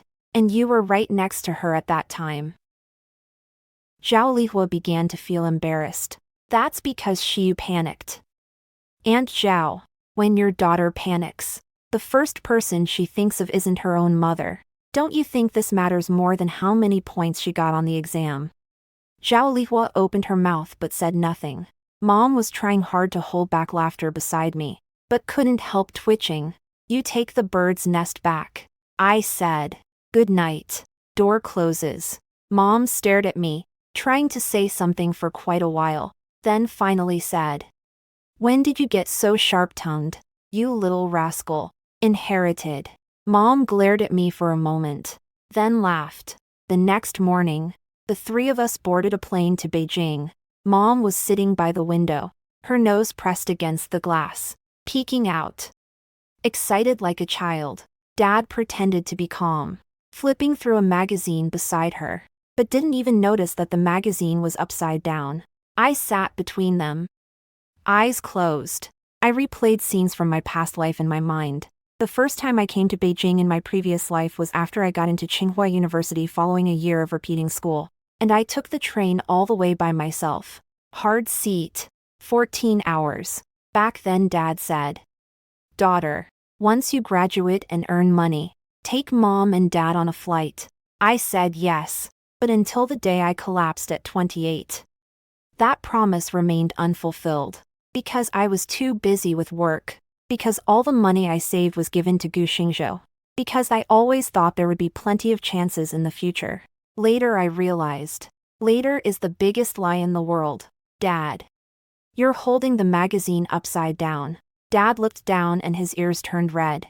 I was just flipping through it casually. Mom was laughing heartily by the window. The plane landed at Capital Airport. After exiting the terminal, I saw a tall boy holding up a sign at the exit. The sign read, Classmate Su Nianxi, wearing a white t-shirt, jeans, and sports shoes, very tall, with broad shoulders. Seeing us approaching, he smiled, revealing a row of neatly aligned teeth. Classmate Su Nianxi. Hello, I'm Liu Yan, a senior in my third year at Tsinghua School of Economics and Management. The school arranged for me to pick you all up. He took the suitcase from my dad's hand with a natural motion. Hello, Uncle and Auntie. The car is waiting outside. I'll take you to the hotel to rest first. And in the afternoon I'll show you around the campus. Mom whispered in my ear. This boy really looks spirited. I ignored her. Liu Yan drove us to the hotel. On the way, he briefly asked schedule meeting with the admissions team in the morning, visiting the campus and labs in the afternoon, and attending a small get-together with this year's new students in the evening. You're the provincial top scorer. And also got full marks in math. The admissions teachers are really looking forward to talking with you. Thank you, senior. Think nothing of it. He glanced at me through the rearview mirror. By the way, did you apply to the School of Economics and Management? Yes. Then we'll be in the same college from now on. If you have any questions, feel free to ask me anytime. Okay. The hotel arrangement was very good. 2 rooms. One for my parents and one for me. Mom was so excited about the bathtub in the hotel that she kept dragging Dad to study all the buttons. I sat by the window of my room, gazing at the skyline of Beijing outside. This city I stayed in for 6 years in my previous life. Familiar beyond familiarity. But this time, I'm standing here with an entirely new identity. Not a retake student. Not the regret of being 9 points short. Not Gu Xingzhou's girlfriend. It's Su Nianxi, provincial top scorer in science, perfect score in mathematics, incoming student at Tsinghua University. The phone vibrate. D. Tangke Fa's message. Have you arrived in Beijing? Take a photo at the entrance of Tsinghua University and send it to me. I want to post it on Moments. I replied with OK. Then switched to another message. Unknown number. Nianxi. I heard you went to Beijing. I'm also in Beijing. Can we meet up? Then came another sentence. Xingzhou. I stared at this message for 5 seconds, then deleted it. The next morning, Tsinghua University. School of Economics and Management. The admissions office was on the 3rd floor of an old building, with hallways lined with photos of outstanding graduates from past years. I was sitting at one end of the conference table, facing 3 teachers. The one in charge was Vice Dean Fong from the School of Economics and Management, in his early 50s, with somewhat gray hair, speaking in a very gentle tone. Classmate Nianxi, congratulations first. 730 points, ranking first in science in the province. Perfect score in math. You are truly outstanding. Thank you, Dean Fong. Today we mainly want to talk to you about your plans for the future. Why did you choose the School of Economics and Management? Because I want to study finance and data analysis. Oh. Teacher Fong was a bit surprised. Most candidates who get full marks in math would choose the math department or computer science. Why did you choose economics and management? Because I think math is a tool, not an end in itself. The greatest value of math lies in its application. Financial markets are one of the fields where math is applied most intensively and directly. I want to use my math skills in practical business decision-making. The 3 teachers exchanged glances. Teacher Fong Smi led. Your idea is quite mature. To be honest, we meet many top scorers every year, but not many are as clear as you about what they want. Thank you, teacher. Then, have you looked into the curriculum of the School of Economics and Management?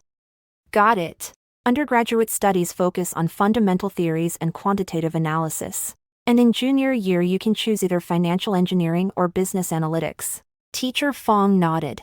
You've done your homework. Good. We basically have no more questions. Your score is well above the admission line, so your major is secured. Also, he picked up a folder from the desk. This is the Emerging Talent Program offered by the college, specially designed for freshmen ranking in the top 3 for their college entrance exam scores. It includes 4-year full scholarships, plus an annual research fund of 30,000 yuan, and you can choose your advisor freely. Are you interested? Full scholarship, 30,000 yuan per year research funding. Freedom to choose your supervisor. In my previous life, when I entered Tsinghua University, I had no special treatment. I was admitted through the regular admission process, studied a regular major, and lived in an ordinary dormitory.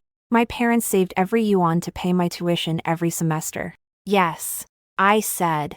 Then I'll register you first. The official letter will be mailed to your home in mid-July. Thank you, teacher. The meeting ended. Stepping out of the office, Lu Yan waited in the corridor. How was the talk? Pretty good. The new talent program. He raised an eyebrow. New talent program. Are you sure? Teacher Fong said so. Then you're quite impressive. Lu Yan's tone had a different edge to it. In the previous cohort of the Rising Stars program, only 2 people got a known gold medalist from the IMO, and 1 first prize winner from the CPHO. Your score isn't lacking but what? It's just that the competition will be extremely fierce. Those who get into the program will be under close scrutiny starting from freshman year. He looked at me. Are you prepared? Ready. He smiled. Then let's go. I'll show you around the campus. We'll start with the auditorium, then head to the lotus pond, and finally visit the library. During the afternoon campus tour, I walked the same paths I had taken countless times in my previous life. The lotus flowers in the pond have bloomed. The auditorium's dome looks like a mirror in the sunlight. The old wooden floor in the library creaks underfoot. Everything remains unchanged. But I have changed. The evening freshman orientation was held in the multifunctional hall of the School of Economics and Management.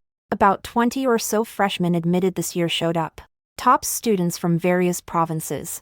Some were very outgoing, making friends everywhere as soon as they came in. Some were very quiet, sitting in the corner playing with their phones. I sat in the middle, next to a girl wearing glasses from Jiangsu who scored 718. Aren't you Su Nianxi, the one who got full marks in math? Her eyes lit up. I only got 141 in math. I barely wrote half of the last question's second part before running out of time. How did you do it? I used 2 methods. 2 kinds. We started chatting. About halfway through the meeting, the door to the multipurpose hall opened. A girl walked in. She was wearing a white dress, with her long hair draped over her shoulders. Fair skin. And she glanced around the room as she walked in. Then she saw me. Her steps hesitated for a moment. Briefly. Less than a second. Then she regained her natural smile and walked to an empty seat in the front rows to sit down. I recognized her. Not Meng Xiu.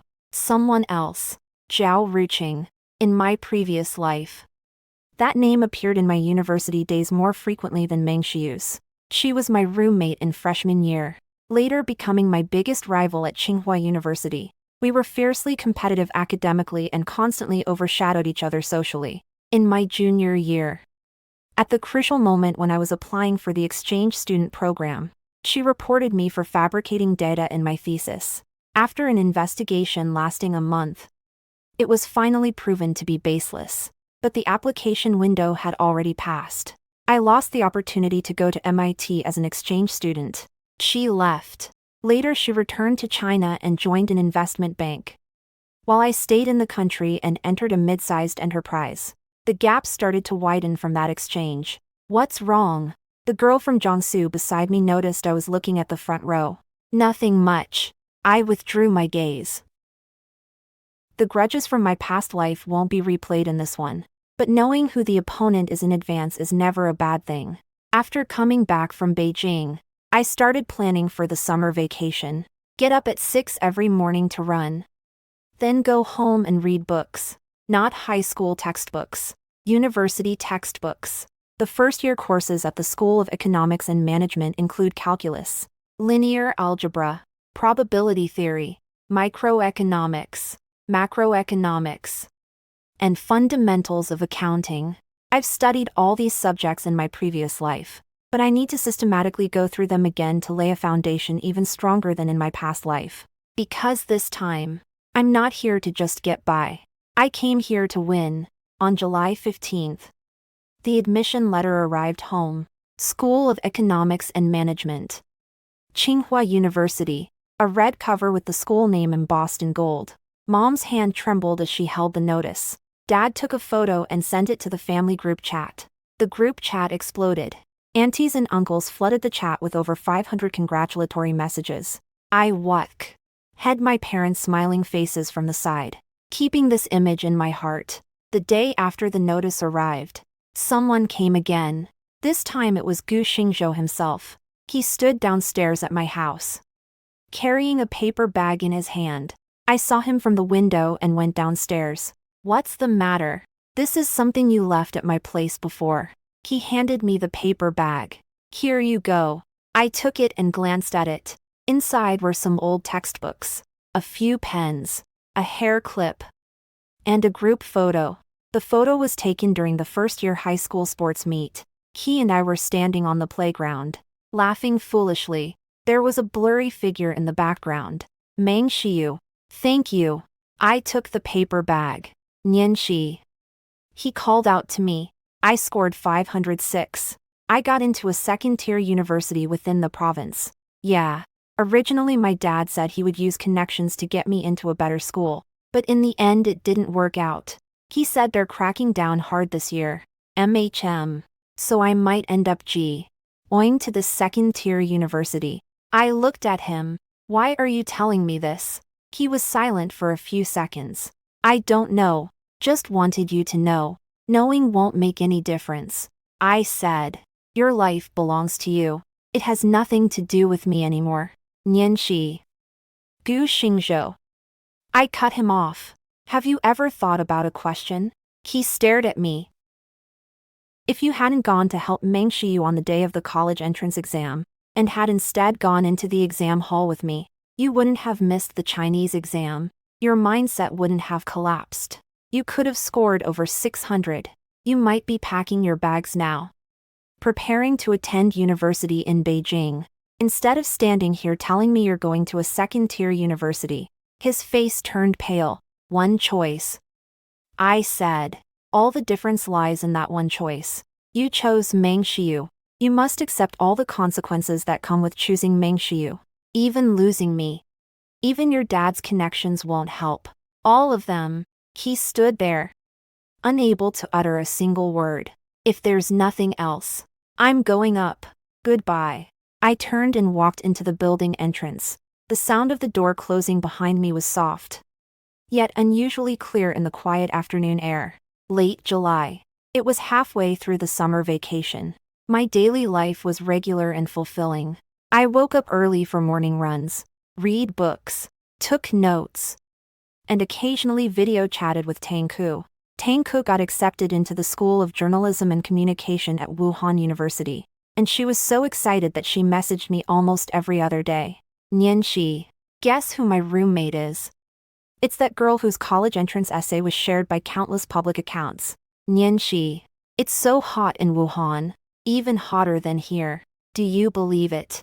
Nianxi. When you go to Tsinghua to register, take me with you to Beijing. Okay. I want to visit the Forbidden City. I replied to her message one by one, sometimes chuckling out loud. Friends like Tang Ku. One is enough in a lifetime. She was always by my side in my past life. When I broke up with Gu Xingzhou, she scolded him for a whole hour. When I collapsed from overwork, she was the first one to rush to the hospital. This life. I won't let her worry about me anymore. Mid-August. It's time to head to Beijing, the night before departure. I tidied up my room. I removed the photo of Tsinghua Garden from the wall no longer needed, as I would soon see the real thing. All my study materials on the desk were packed into boxes. I placed my diary in the bottom layer of my suitcase. At the end of the book, a line was added. August 16th, 2026. Departing for Beijing tomorrow. Tsinghua School of Economics and Management. New STAR program. Everything has just begun. The first day of Tsinghua's freshman orientation. Freshmen from the School of Economics and Management checked in at the main building. When I arrived, the registration hall was already bustling, queuing to collect materials, submit documents, and apply for student ID cards. Halfway through the process, someone tapped me on the shoulder. Su Nianxi. I turned around. Zhao Ruqing. She was standing less than a meter behind me, a modest smile on her face. Hello. I'm Zhao Ruqing from Beijing, also a freshman in the School of Economics and Management this year. She reached out her hand. You're the provincial top scorer in science. Right. I've heard so much about you. I looked at her hand. In my previous life, Zhao Ruqing had done the same, reaching out to me with kindness and attention when the freshman year first started. And we were best friends until the end of the first term. Then starting from the second semester, she spent 3 years pushing me out of all the important opportunities bit by bit. Hello. I reached out and shook her hand. Moderate strength. 2 seconds. Then let go. It seems we've been assigned to the same dorm room. Zhao Ruqing showed me the allocation list on her phone. Room 305. 4 people. You're bed number 1. I'm bed number 2. Really? What a coincidence. Looks like we're roommates from now on. Please take care of me then. Take care of each other. She smiled faintly and turned back to continue queuing. I looked at her retreating figure. In my past life, you trampled me underfoot for 3 years. In this life, I'd like to see if you still have what it takes. After completing the registration, Lu Yan appeared at the entrance of the dormitory building. Junior, have you finished moving everything? Finished. Let's go. I'll take you to the cafeteria. It's my treat for the first meal of the freshmen in the School of Economics and Management. No need. I can go by myself. Don't be so polite. It's a tradition of the college. Every year, seniors take freshmen around to get familiar with the environment. Then, thank you, senior. The cafeteria was large and crowded. Lu Yan helped me carry a plate of food and found a seat in the corner. How was it? How do you feel about the first day? Pretty good. How are your roommates? Not bad. There's one named Zhao Ruqing. Zhao Ruqing. Lu Yan thought for a moment. Beijing Huku. Both parents in the finance sector. I heard she studied abroad since junior high and came back to take the college entrance exam. Do you know her? Don't know him. Just met today. Then get along well. The School of Economics and Management is highly competitive. So it's important to make trustworthy friends. Senior. What kind of person is considered trustworthy? Lu Yan put down his chopsticks and thought carefully. A person with principles. I nodded. Whether Zhao Ruosi had principles or not, Sun Yanxi in her previous life knew better than anyone. The first-year courses officially began from the second week. Calculus, linear algebra, microeconomics, 3 major courses moving forward simultaneously. For most freshmen, college mathematics and high school mathematics are completely different species. After the first calculus lecture, at least 1/3 of the faces in the classroom looked green. I don't understand. I really don't understand at all. What the hell is epsilon delta language? It's completely different from the limits we learned in high school. I scored 145 on the college entrance exam in math. But now I feel like a failure. I sat in the second row by the window, taking thorough notes. This content, I've studied once in my previous life and used countless times at work. It's not a new lesson for me, just a review. Zhao Ruqing sat next to me. Her notes were neatly written, but some parts were empty, indicating she also had sections she couldn't keep up with. Nianxi, can you take a look at this part about integral substitution for me? I don't get one step. After class, she leaned in, her tone sincere and her attitude humble. I glanced at the blank part of her notes. You wrote the do part backwards after substituting u sinks. It should be cos dx. Oh, she suddenly understood, quickly correcting it. Thank you. Thank you.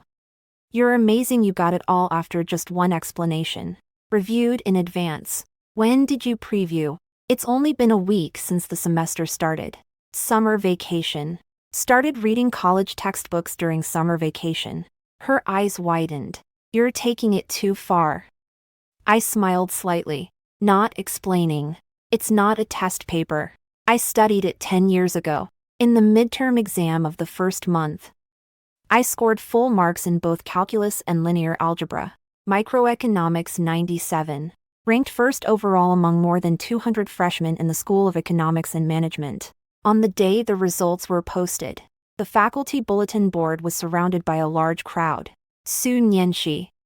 Nearly full marks in 3 subjects. That's way too crazy. The provincial top scorer really is the provincial top scorer. No way. Getting full marks on linear algebra is understandable. But calculus too. You don't know how brutal Professor Zhang's exams are. The highest score last year was only 89. Zhao Ruqing stood amidst the crowd, laughing as she clapped her hands. No wonder you're our dormess. Nianxi, I'm treating you to dinner tonight. No need. Stop being so polite. Really? No need. I looked at her. I still have something to do. Her smile hesitated for a second, then returned to normal. Then next time. Okay. On my way back to the dormitory, I received a phone call. It was Tang Ku. Nianxi. Did you rank first again? Your friends are flooding your moments. Everyone is saying the top-ranked freshman in business management is a provincial top scholar. Can't you be a bit more humble? But seriously, I'm furious. I ranked 38th in my entire year at Wuhan University. 38. Pretty good. What a good thing, compared to you. I'm just trash. You were never supposed to be compared with me. Why does your statement sound like it's both comforting and mocking? Comfort. Humph. After hanging up the phone, I scrolled through WeChat. There was a new message. Lu Yenfaz. Heard you scored nearly full marks in 3 subjects. I'll treat you to coffee. The one next to the academy. I thought for 2 seconds. Replied with okay. The coffee shop next to the academy is called Qingfeng. There was a bookshelf in the corner, a wooden table, and a warm yellow lamp. Lu Yan had already arrived. 2 cups of coffee were placed in front of him. Knew you drink Americano without sugar. He pushed 1 cup toward me. How did you know? I saw you buying it yourself in the cafeteria last time. Pretty observant. One of the fundamentals in finance. He smiled. Junior. There's something I'd like to talk to you about. Speak. The assessment for the new talent program will begin after the first semester. I know. It includes 3 sections: academic performance, research papers, and social practice. Your grades will definitely be fine. But you need to prepare early for papers and social practice. Do you have a supervisor yet? Professor Fong recommended 2 to me. I'm still considering. I recommend Professor Wang Jianhua. He specializes in behavioral finance and is among the best in the country. But he has a bad temper and sets high demands. The higher, the better. Lu Yan looked at me. Silent for a few seconds. Junior, are you really afraid of nothing? Not that I'm not afraid. It's that once I get past the fear, I won't be afraid anymore. He didn't press further. He picked up his coffee and took a sip. Then, do your best. The first semester of freshman year passed quickly. Classes, papers, social practice. I was like a finely running machine. My daily schedule precise down to the minute. Final exams. I got full marks in 3 out of 4 core subjects and 98 in the other. Overall ranking. Still first. Passed the first semester assessment of the Rising Star program smoothly. Zhao Ruqing ranked 5th. When she saw the ranking, she controlled her expression well and even came to congratulate me. Nianqi is amazing. I really need to work harder. Let's work harder together. But after returning to the dorm that night, I noticed a detail. Zhao Ruqing posted something on Moments. Another day of hard study, accompanied by a photo of the library. From the angle of the photo, my seat was just visible, and it was taken from behind me. She always sits behind me, watching me from an angle I didn't know. I took a screenshot and saved it. Didn't say anything. In the second semester of my freshman year, things started to change. At the beginning of the semester, the college organized a financial case study competition. Each grade selected 10 teams to participate. With 3 members per team, I was chosen as the captain. My teammates were the girl from Jiangsu who wore glasses Fang Xiao and a guy from Shandong named Zhou Yuan. Zhao Ruoxing also formed a team. Her teammates were 2 local classmates from Beijing, both from families with backgrounds in the finance industry. Nianqi, what direction is your team planning to focus on? Zhao Ruoxing casually asked me in the dorm. Not decided yet. We're preparing a risk control model for internet finance. Would you like to take a look? I've got an industry report on hand. Thanks, but no need. She smiled and said nothing more. But that night, while I was looking up information in the library, I discovered something. The several key reference materials I had previously gathered had disappeared from the library system. They weren't borrowed. They were marked as under maintenance, temporarily unavailable. I found the librarian. Hello. Why are these documents suddenly unavailable? The librarian checked the system. Oh, that. This afternoon, a student applied for document protection, saying she needs exclusive access for her thesis. Which student? This isn't something I can readily tell you, but you can check it at the Academic Service Center. I didn't go to check. No need to check. The only person in the whole college who could use such an obscure rule like document protection to block my access to information at a time like this is just one person, Zhao Ruqing. In her past life, she had also used similar tactics. Only that time was during her junior year, at a critical moment in selecting exchange students. This life she started 2 years earlier. I sat in a corner of the library and thought for 5 minutes. Then I turned on my computer and changed directions.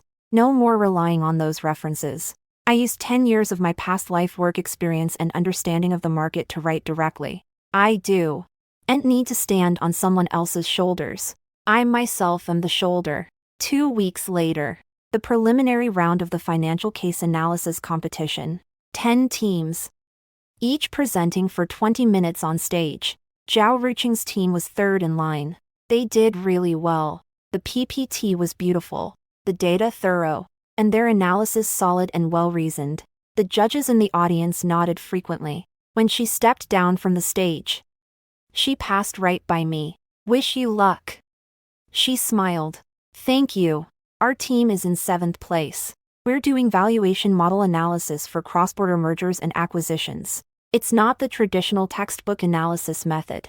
I used a methodology I had actually applied in a previous life within a corporation, integrating real market data and case studies to perfectly blend theory with practice. In my 20-minute presentation, the judges' expressions went from casual to serious, then to surprised, and finally, one judge even stood up and clapped immediately after I finished speaking. This analytical framework, he said, adjusting his glasses as he looked at my PPT. Ms. Su, are you sure you designed this yourself? Yes. Professor, the multi-factor cross-validation method you're using is called an hedging model in the industry. It's only been recently introduced in top-tier investment banks in the past couple of years. Where did you learn it from? Figured it out on my own. I was telling the truth. It was learned at work in my past life. In this life, I've reconstructed it from memory. The judges watched me for 5 seconds. Amazing. When the competition results were announced, our team ranked first. Zhao Ruqing's team ranked third. On the day the results were announced, Zhao Ruqing smiled in the dorm and said, Nianxi, you're just too amazing. We prepared for 2 months, yet still couldn't match you. You did great too. You're just too insane. She turned her head.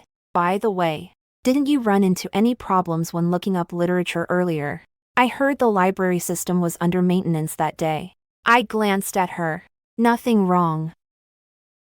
That's good. She turned away to get ready. I sat on the bed and opened my notebook. Wrote a line. Zhao Ruqing. Document preservation. First time. Drawn a line underneath. Left blank beneath the line. Reserved for the future. At the end of my first year of university, I went back home for summer vacation. My parents looked noticeably healthier. My dad's auto repair shop was doing well, and he even hired an apprentice this year. Mom resigned from the supermarket and opened a small grocery store near our home, becoming her own boss. It was my daughter who gave me the courage. Mom said as she cut a watermelon, if you can get into Tsinghua, what's stopping me from opening a little shop? Mom, you're amazing. Of course. Just look at how outstanding my daughter is. I laughed. After finishing the watermelon, I opened my phone and took a look. There was a message from Lu Yan on WeChat. There's a summer research program organized by the college this vacation. Going to Shenzhen for 3 weeks. Do you want to join? I thought for a moment. In my previous life, I spent 2 months lying at home during the summer vacation, accomplishing nothing. This time, I can't afford to waste it. I'll sign up. Okay. I'll add you to the list. Put down the phone. Tang Ke sent another message. Nianxi, visit me in Wuhan during summer vacation. I'll treat you to hot dry noodles. I'm going to Shenzhen for research during summer vacation. Next time. Why are you always so busy? Busy getting stronger. Yuri, aren't you? I smiled and turned off my phone. Lying on the bed, I gazed at the ceiling. In her previous life, Su Nianxi, aged 28, regretted until her dying breath why she hadn't recognized Gu Xingzhou sooner. Why she hadn't given up that relationship earlier. Why she had wasted her best years on someone unworthy. Now, Su Nianxi at 19 didn't need to regret anything. Because every step was chosen by myself. Every step was the right one. After finishing the Shenzhen research project during summer vacation, I returned to school. The sophomore year began. Beijing in early September already carried a hint of coolness. The ginkgo leaves on campus began to turn yellow.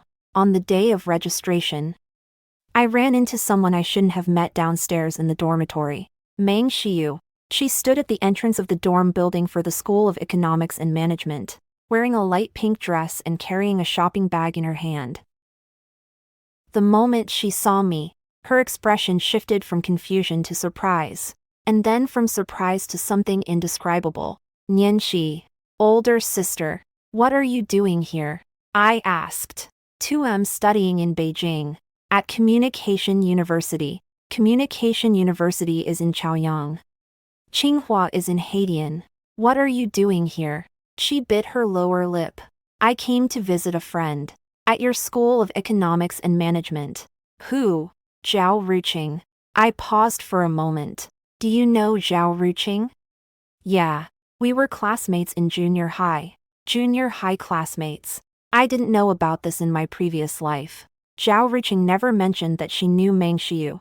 What does she want with you? Just catching up. Haven't seen her in ages. Meng Xiu hung her head, her fingers twirling the strap of her shopping bag. Afraid to look at me. Sister Nianxi, I know you don't want to see me. I'll leave right away.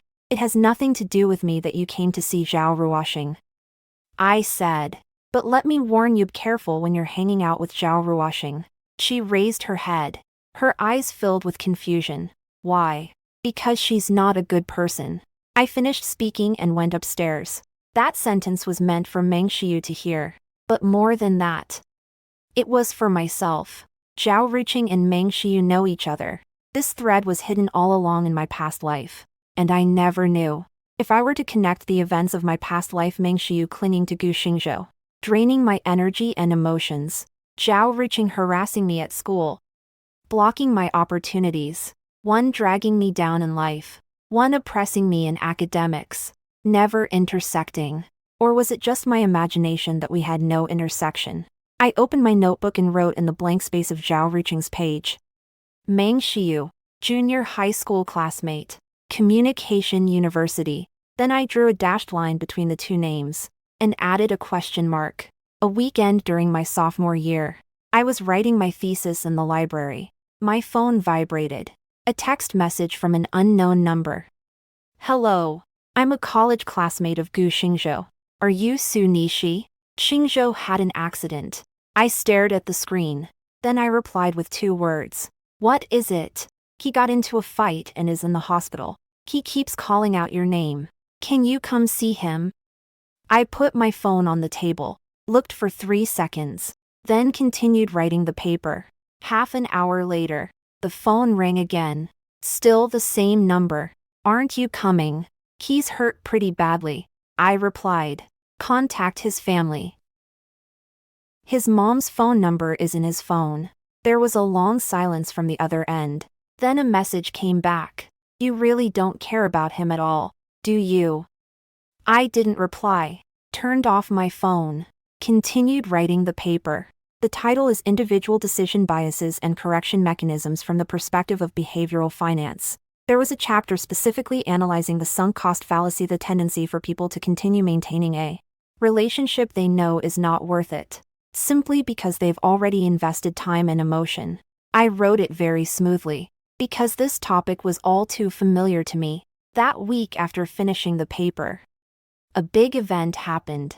The selection results for the school's Innovation and Entrepreneurship program have been announced. This program is open to sophomore students, and selected participants will receive a startup grant of 50,000 yuan, as well as unknown mentorship from professors at the school. Zhao Ruqing and I both submitted our applications. The results are out. There were 5 people selected in total. I ranked first. Zhao Ruqing ranked second. In front of the bulletin board, Zhao Ruqing stood behind the crowd. Looking at the ranking, her expression was very calm. Too calm. Congratulations, Nianxi. She turned her head, smiling. I've read your project proposal. It's indeed better than mine. Thank you. Your project is about smart financial advisory, right? Can we discuss some ideas? Yes. Then let's talk in the dorm tonight. Okay. That night, Zhao Ruqing talked with me in the dorm for 2 hours. She asked a lot of questions about my data model, my algorithm approach, and my market analysis. The questions were very professional and went quite in depth. I answered some of them, but kept the core aspects undisclosed. Nianxi, how do you know so much practical stuff? She leaned back in her chair, tilting her head to look at me. We're both only sophomores. The things you mentioned sound like knowledge only someone who's worked in the industry for years would know. I've read a lot of materials. Doesn't seem like it. She shook her head, smiling. You act more like an adult who's returning to university. The pen in my hand paused for a moment. Though you might just have a natural talent. She added. After all, you were the top scorer in the province. I said nothing. That night, I lay in bed, listening to Zhao Ruqing's steady breaths. She was absolutely right. I am, indeed, an adult returning to university, but no one will ever know about this. Junior year, 2nd semester. The Innovation and Entrepreneurship Project has entered the practical phase. My project is an intelligent investment advisory system based on big data. Simply put, it's about using algorithms to help ordinary people make investment decisions. This concept was still relatively new in 2026, but in my previous life in 2036, it was already standard practice in the financial industry. I just got ahead by 10 years. The project is progressing smoothly, with the experience from my previous life and the academic resources available in this one. We completed the technical plan within 3 months. Fang Xiao and Zhou Yuan also joined my team. The 3 of us spent every day in the lab, writing code, running data, and conducting tests. Lu Yan also offered a lot of help.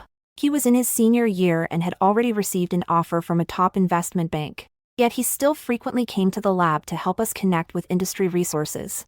Sister student. The backtesting data for your model has come out. He turned his laptop towards me. On the screen was an upward curving line. Annualized return 12. 7. Maximum drawdown 4. 3. He looked at the data with an expression that seemed a bit off. What's wrong? This data is too good. Good is not okay. No, it's not that. It's too good to be true. He looked up at me. Are you sure you're a sophomore? Sure. He looked at me for 5 seconds. Su Nianxi. Who are you really? Just Su Nianxi. I shut the laptop. Don't overthink it. He stared at me for a few more seconds. All right. Don't overthink it. But if your project gets implemented, it'll be worth a lot of money. You know that, right? Got it. Then you need to protect your intellectual property. Don't let anyone get your core algorithm. Relax. He nodded and picked up his coat to leave. As he reached the door, he turned back. Junior. I'm starting my job in Shanghai at the end of this month. It'll be hard to meet up in Beijing from now on. Call me anytime if you need anything. Okay. Thank you. Senior. Stop calling me senior. He smiled. Just call me Lu Yan. Then he left. I watched his retreating figure. The Lu Yan from my past life. I don't know. He is someone who doesn't exist in the timeline of my previous life. Because in my past life, I didn't join the Rising Star program, didn't attend the freshman orientation, and wasn't picked up by him at the airport. In my previous life, I was blocked from entering Tsinghua University during my first attempt at the National College Entrance Examination. By the time I retook the exam and finally got in, Lu Yan had already graduated. So this person is unique to this lifetime. Someone I only met because I got a second chance. Thinking about this, I suddenly felt something hard to put into words. Not a fluttering heartbeat. It's a kind of. Right. Another head popped in at the doorway. Did you save my phone number? Yes. All right then. This time, he really left. By the end of my sophomore year, my entrepreneurial project received the highest score in the college's Innovation and Entrepreneurship program. At the same time, Professor Wang Jianhua recommended my paper for submission to the National College Students' Academic Forum in Finance. The paper was awarded first prize. There were only 3 such papers nationwide. When the news reached the school, the announcement board of the School of Economics and Management was crowded again. Su Nianxi. It's Su Nianxi again. Can this girl even be human? Winning first prize in a national paper competition in sophomore year. Heard her startup project already has investors reaching out. What? An investor in sophomore year. Zhao Ruqing stood outside the crowd, looking at the names on the bulletin board.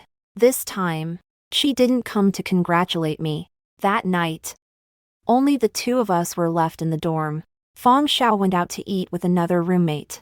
Zhao Ruqing sat at her desk, her back turned to me. It was quiet for a long time. Nianxi. Have you ever felt that something between us has changed? What do you mean? It's just. She turned around, her expression complex. You're always better than me. Every time. No matter how hard I try, you always end up ahead of me. You're excellent too, but not enough. She stared at me. I've always been the best. At school, in junior high, in high school, when I came to Tsinghua, I thought I'd still be, but I met you. She paused for a moment. Su Nianxi, how did you even do it? I looked at her. Zhao Ruqing from my previous life asked the same question, but the tone back then was different. That time was in junior year, after I lost my exchange student status. She stood in front of me and smiled, saying, Nianxi. Exactly how do you keep getting so unlucky every time? This life. Her question has changed. Because the unlucky one isn't me anymore. There's no secret. I said. I just work harder than you. No. She shook her head. It's not just working hard. There's something in you. She searched for words for a long time. You seem to know everything. It's like you've read the answers beforehand. My heart skipped half a beat, but there was no change on my face. You're overthinking. Maybe. She withdrew her gaze and turned away. That night, I waited until she fell asleep before turning off the light. In the darkness, I kept my eyes open. Her words, having seen the answers in advance, echoed in the silent night for a long time. The first semester of junior year. The exchange student selection has begun. Target universities: MIT, Stanford, LSE. Quota: 2 per university. Competition is extremely fierce. I applied to MIT. Zhao Ruqing also applied to MIT. Exactly the same as in my previous life. But this time, I was prepared. The selection process consists of 3 parts. Academic performance 40, research achievements 30, and an interview defense 30. I rank first in academic performance. No problem. Regarding research achievements, with a national first prize and a paper plus practical progress in my entrepreneurial project, no one can surpass me. For the interview defense, I prepared a month in advance, but I know Zhao Ruqing won't just compete with me based on talent alone. In my previous life, her method was to report me for fabricating data in my thesis. What will she use this time? I don't know, but I did one thing. I backed up all my research data. Draft papers, experimental records, and code version control logs to 3 different locations. One copy went to the school's academic system. Another copy went to my encrypted hard drive.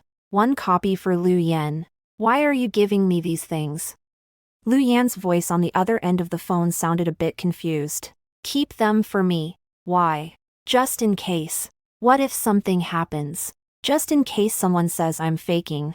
There was silence on the other end of the phone for 2 seconds. Who would say you're faking? You guess. It was quiet for another 3 seconds. Zhao Ruqing. Do you know her? Never met her. But I've heard of her. Everyone in the business and management school knows she's always been your biggest rival. Not just a rival. What do you mean? Nothing much. Just keep it safe for me. Okay. Hang up the phone. The interview for selecting exchange students is scheduled for the end of November. Things happened the week before the interview. An anonymous email was sent to the college's academic committee's mailbox. The content I.S. reporting that student Su Nianxi committed data falsification in the award-winning paper submitted to the National College Students Financial Academic Forum. Attached is evidencia comparison between the original dataset supposedly used in my paper and the actual dataset, which reveals multiple inconsistent numerical values. The academic committee has initiated an investigation. My eligibility for the exchange program has been temporarily suspended. The news spread and the entire academy went crazy. Su Nianxi falsified her thesis. That can't be right. Looking at that evidence, the data really doesn't add up. But her academic results in the past were all earned. Honestly, she doesn't seem like someone who would. Who knows? Under such pressure, one might do anything. Zhao Ruqing comforted me in the dormitory. Nianxi. Don't worry. The innocent will naturally be cleared. After the investigation is done, everything will be all right. I looked at her concerned expression. Then I went to the academic committee. Miss Fong was waiting for me in the conference room. Nianxi. Let me say first on a personal level, I believe you did not falsify anything. But the process must be followed. You need to provide your raw data and complete research records. No problem. I submitted all the backed up data. All original datasets, cleaning records, code versions, and runtime logs are included. Timestamps are complete. Processes are traceable. All operations are logged. After reading it, Teacher Fong fell silent for a long time. These records are extremely thorough. It hardly seems like something a junior student could accomplish. I've had this habit since my freshman year. Your data is fine. He flipped to the last page. But the raw dataset in the tip email is different from what you provided. Because that one is forged. Teacher Fong looked up at me. Do you know who forged it? I have a guess. But no evidence. What if the academic committee finds out? Then we'll deal with it according to school regulations. Teacher Fong looked at me and sighed. Nianxi, you're too calm. Calmer than someone your age should be. Thank you. Teacher, the investigation lasted for 2 weeks. The academic committee invited external experts to examine both datasets. The conclusion was, the raw dataset mentioned in the complaint email had been artificially tampered with. The forgery technique wasn't sophisticated, just altering some numbers to create an illusion of inconsistency. But the forger overlooked one detail. The metadata of the data file. The file was created after my paper was published.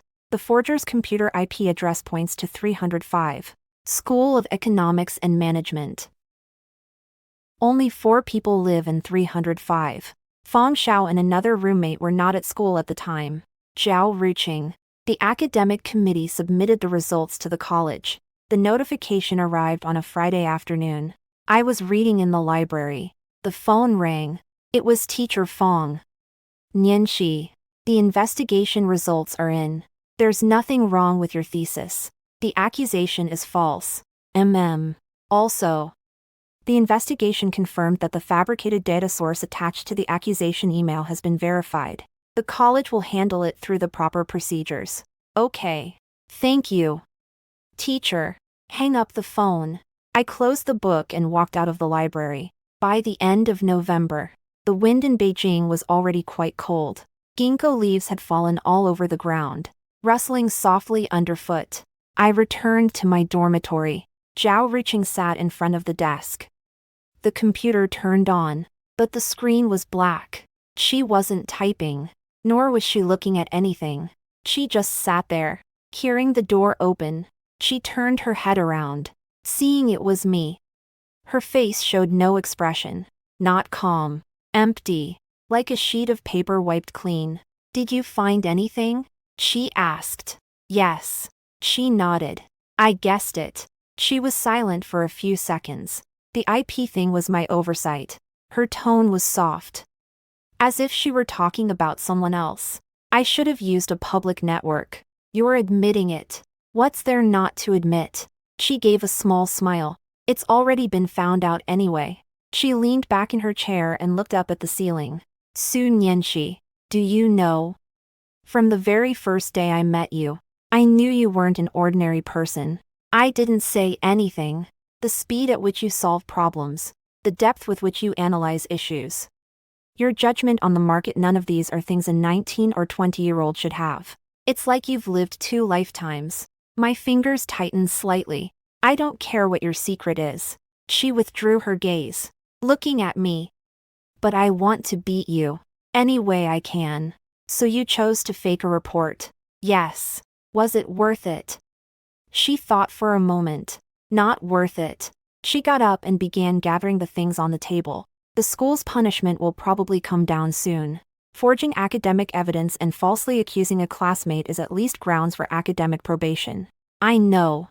May even cancel my eligibility for the innovation program and all awards.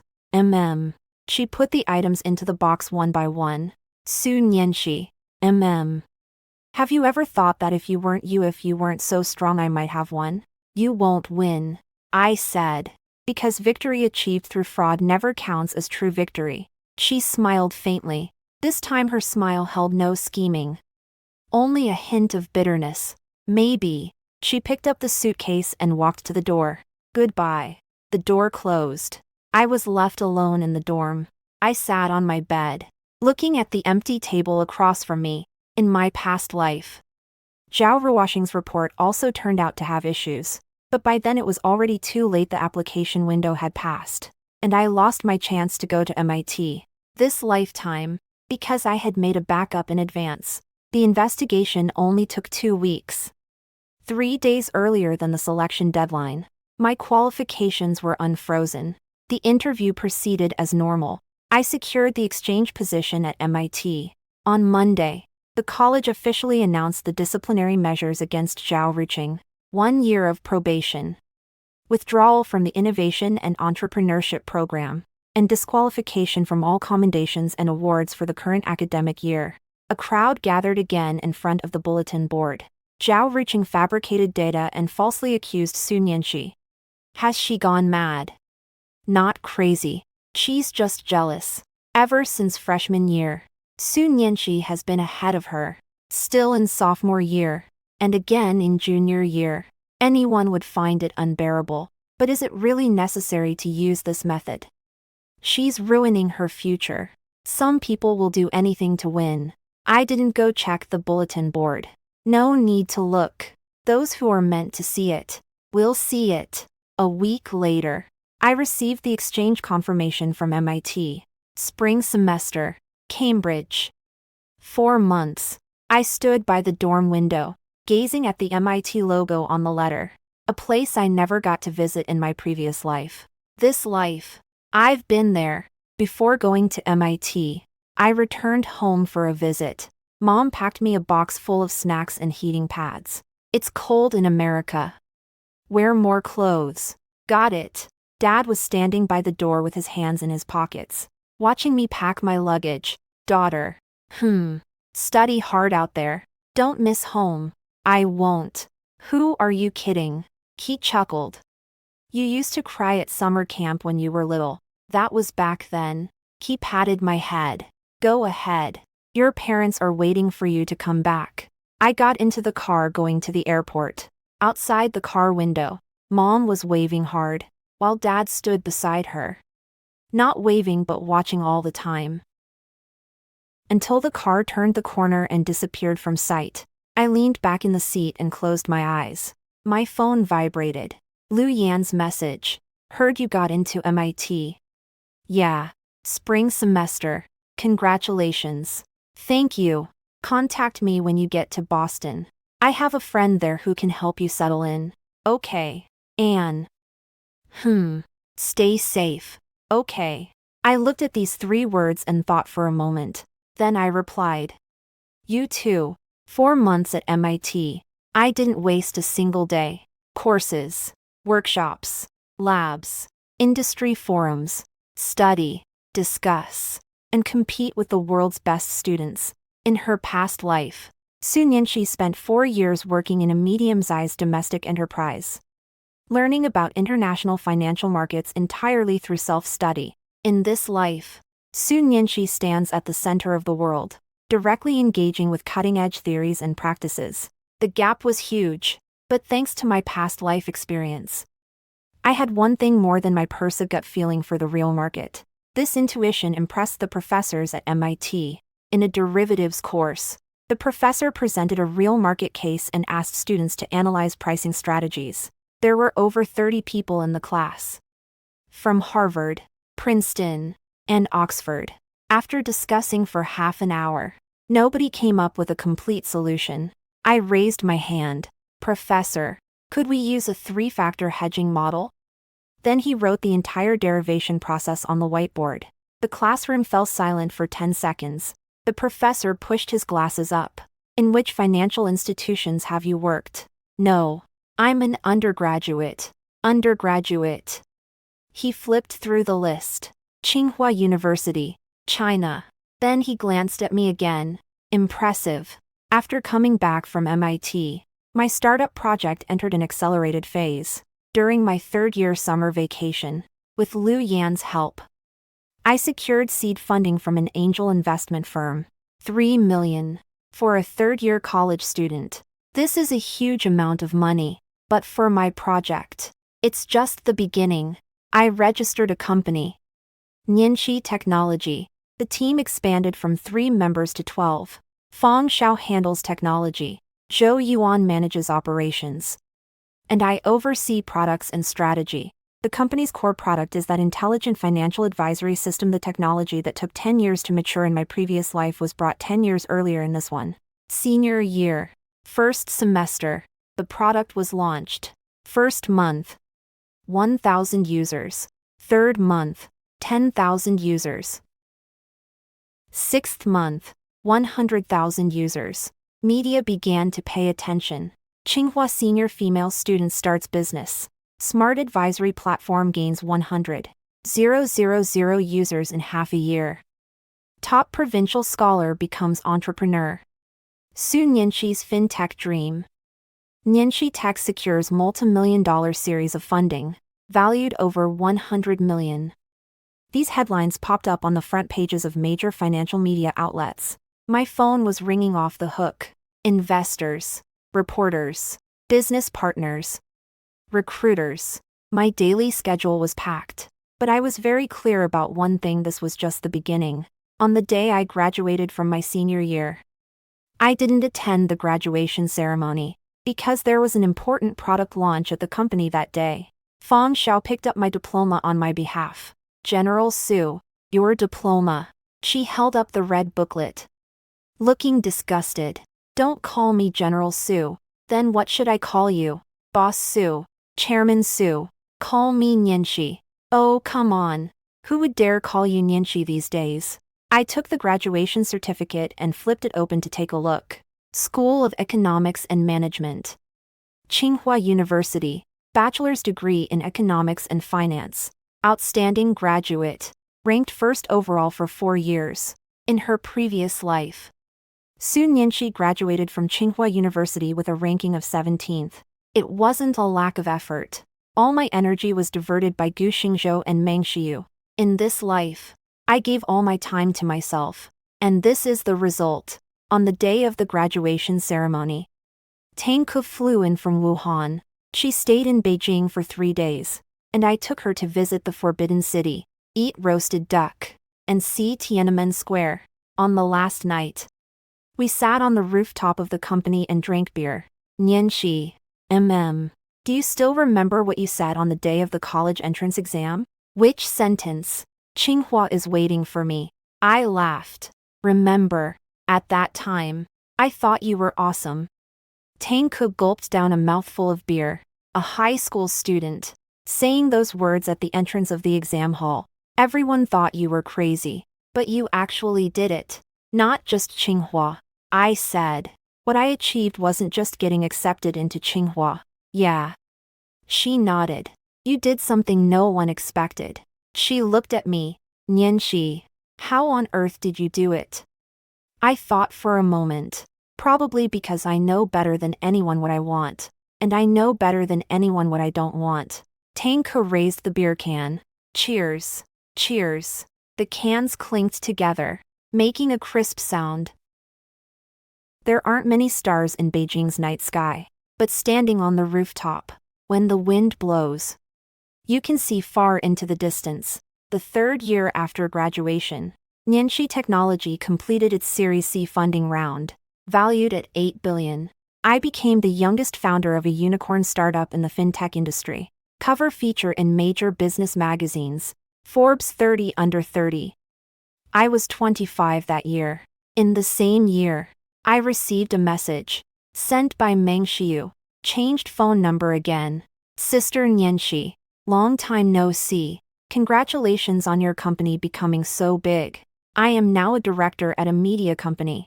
The salary isn't high, but it's manageable. There's something I want to tell you. I am together with Xingzhou now. We started dating last year. There was another sentence afterwards. He's not doing well. You know. After reading it, I didn't reply. I deleted it. But that night, I still couldn't resist searching for Gu Xingzhou's name. After graduating from university, he returned to his hometown and joined his father's building materials company. But in recent years, the building materials industry has been sluggish, and the company has been losing money. His father's health hasn't been great either. The latest update he posted on his social media was a photo of a sunset, captioned, "Tired." I watched for a few seconds, then turned it off. Su Nianxi from my past life, if she saw something like this, would have softened her heart. She would have wondered whether to help him, thinking that after all we've been together for so many years, there must be some feelings. But this life Su Nianxi won't, because I've already spent 12 whole years in my past life learning one thing. Don't waste your life on someone who isn't worth it. 26 years old, Nianxi Technology was preparing for its IPO. On the eve of the listing, a small incident occurred. One day, after I finished a meeting at the company, my assistant came in and said, "Director Su, someone is looking for you downstairs." "Who?" "Your ex-boyfriend." I put down the documents in my hand. "Let him come up." 5 minutes later, Gu Hongzhou walked into my office. He had lost a lot of weight. His hair was longer than when he was in college, but not as vigorous as before. He was wearing a slightly worn jacket, holding a file folder in his hand, standing at the doorway. He glanced briefly at my office floor-to-ceiling windows, 360-degree city view, a rosewood desk, and leather sofa. Then he looked at me. "Long time no see. Have a seat." He sat down on the sofa. I sat opposite him. There was a coffee table between us. "My dad's company is about to collapse." He got straight to the point. "The building materials industry hasn't been doing well these past few years, and we now owe the bank 20 million. My father is ill and can no longer manage things. I wanted to ask you." The fingers clutching the file folder turned white. "Could you possibly lend me 5 million? For emergency." I looked at him, looking at the person I once loved for 12 years. He sits in front of me, head down, like a bird that has lost its way. The Su Nianxi from a past life would have pulled out the money without hesitation, then waited for him to return it. Wait a year, 2 years, 5 years. Wait until he marries Meng Xiu. Wait until he collapses at his desk. Gu Xingzhou. He looks up. "Don't you have Meng Xiu around you?" He paused for a moment. "Xiu. She has no money. Her salary is not high. She has parents. Her parents also. You've got your mom. Isn't Lu Meifang always resourceful?" He was silent. "You came to borrow money from me," I said, "because you think I'm easy to deal with. Because the Su Nianxi in your memory is someone who would do anything for you. But that person is already gone. She died right at the entrance of the exam hall at the age of 18. Gu Xingzhou looked at me. There was a lot in his eyes. Bitterness. Regret. exhaustion, and a little nostalgia. But no love. Never had. Nianxi. His voice was very soft. What if I hadn't gone to help Shiryu that day? What if I had entered the examination hall with you? Would everything have been different? I can't. Why? Because even if you didn't help her that day, there would be another time. And another after that. You'd always choose her. It's not because you love her. Because you need to be needed. But Mei never needed you. He froze. I stood up. Gu Xingzhou. I won't lend you any money. It's not because I'm stingy, but because your problem cannot be solved with money. Your company is failing due to management issues. To resolve such issues, what you need is learning and change. Not borrowing money to stay afloat. If you truly want to save your father's company, I can recommend a consulting firm to you. They specialize in restructuring small and medium-sized enterprises. But I won't lend you any money. He stood up, stared at me for a long time. You've changed a lot. No, I said. I've just returned to who I was supposed to be. He was gone. After the door closed, I stood by the floor-to-ceiling window, gazing at the cityscape on the 26th floor. Traffic flows like ants. High-rise buildings stand like a forest. In this city, in my previous life, I struggled for 6 years. Overtime. Staying up late. Eating takeout. Living in a shared apartment. Saving money for Gu Xingzhou's startup. In this life, I stand above the city, looking down upon it, because I am not smarter than my past life, but because I am more conscious than my past life. 28 years old. Nianxi Technology made a successful public offering. On the day of listing, I stood in front of the large screen at the stock exchange, watching the share price climb steadily from its issue price. By closing, the company's market value reached 12 billion. I personally held 18 of the shares. My net worth exceeded 2 billion. Fang Xiao hugged me and cried beside me. Zhou Yuan wiped his eyes on the other side. Tang Ke flew in from Wuhan, squeezed through the crowd, and lifted me up. Su Nianxi, are you crazy? You're really crazy. 12 billion. I felt dizzy from being shaken by her. Put me down. Not letting go. Today you must treat the whole company to dinner. No. Treat the whole of Beijing to dinner. If you let me go, I'll treat you to dinner. She let go. After I steadied myself, I glanced at my phone. There was a message. From Liu Yan. Congratulations. Just one word. No. Just 2 words. I replied to him. Thank you. Then added a sentence. Are you free tonight? Let's have dinner together. Reply in 3 seconds. Free. You pick the spot. I laughed. Many things in this life have changed. But some things, when the time comes, naturally happen.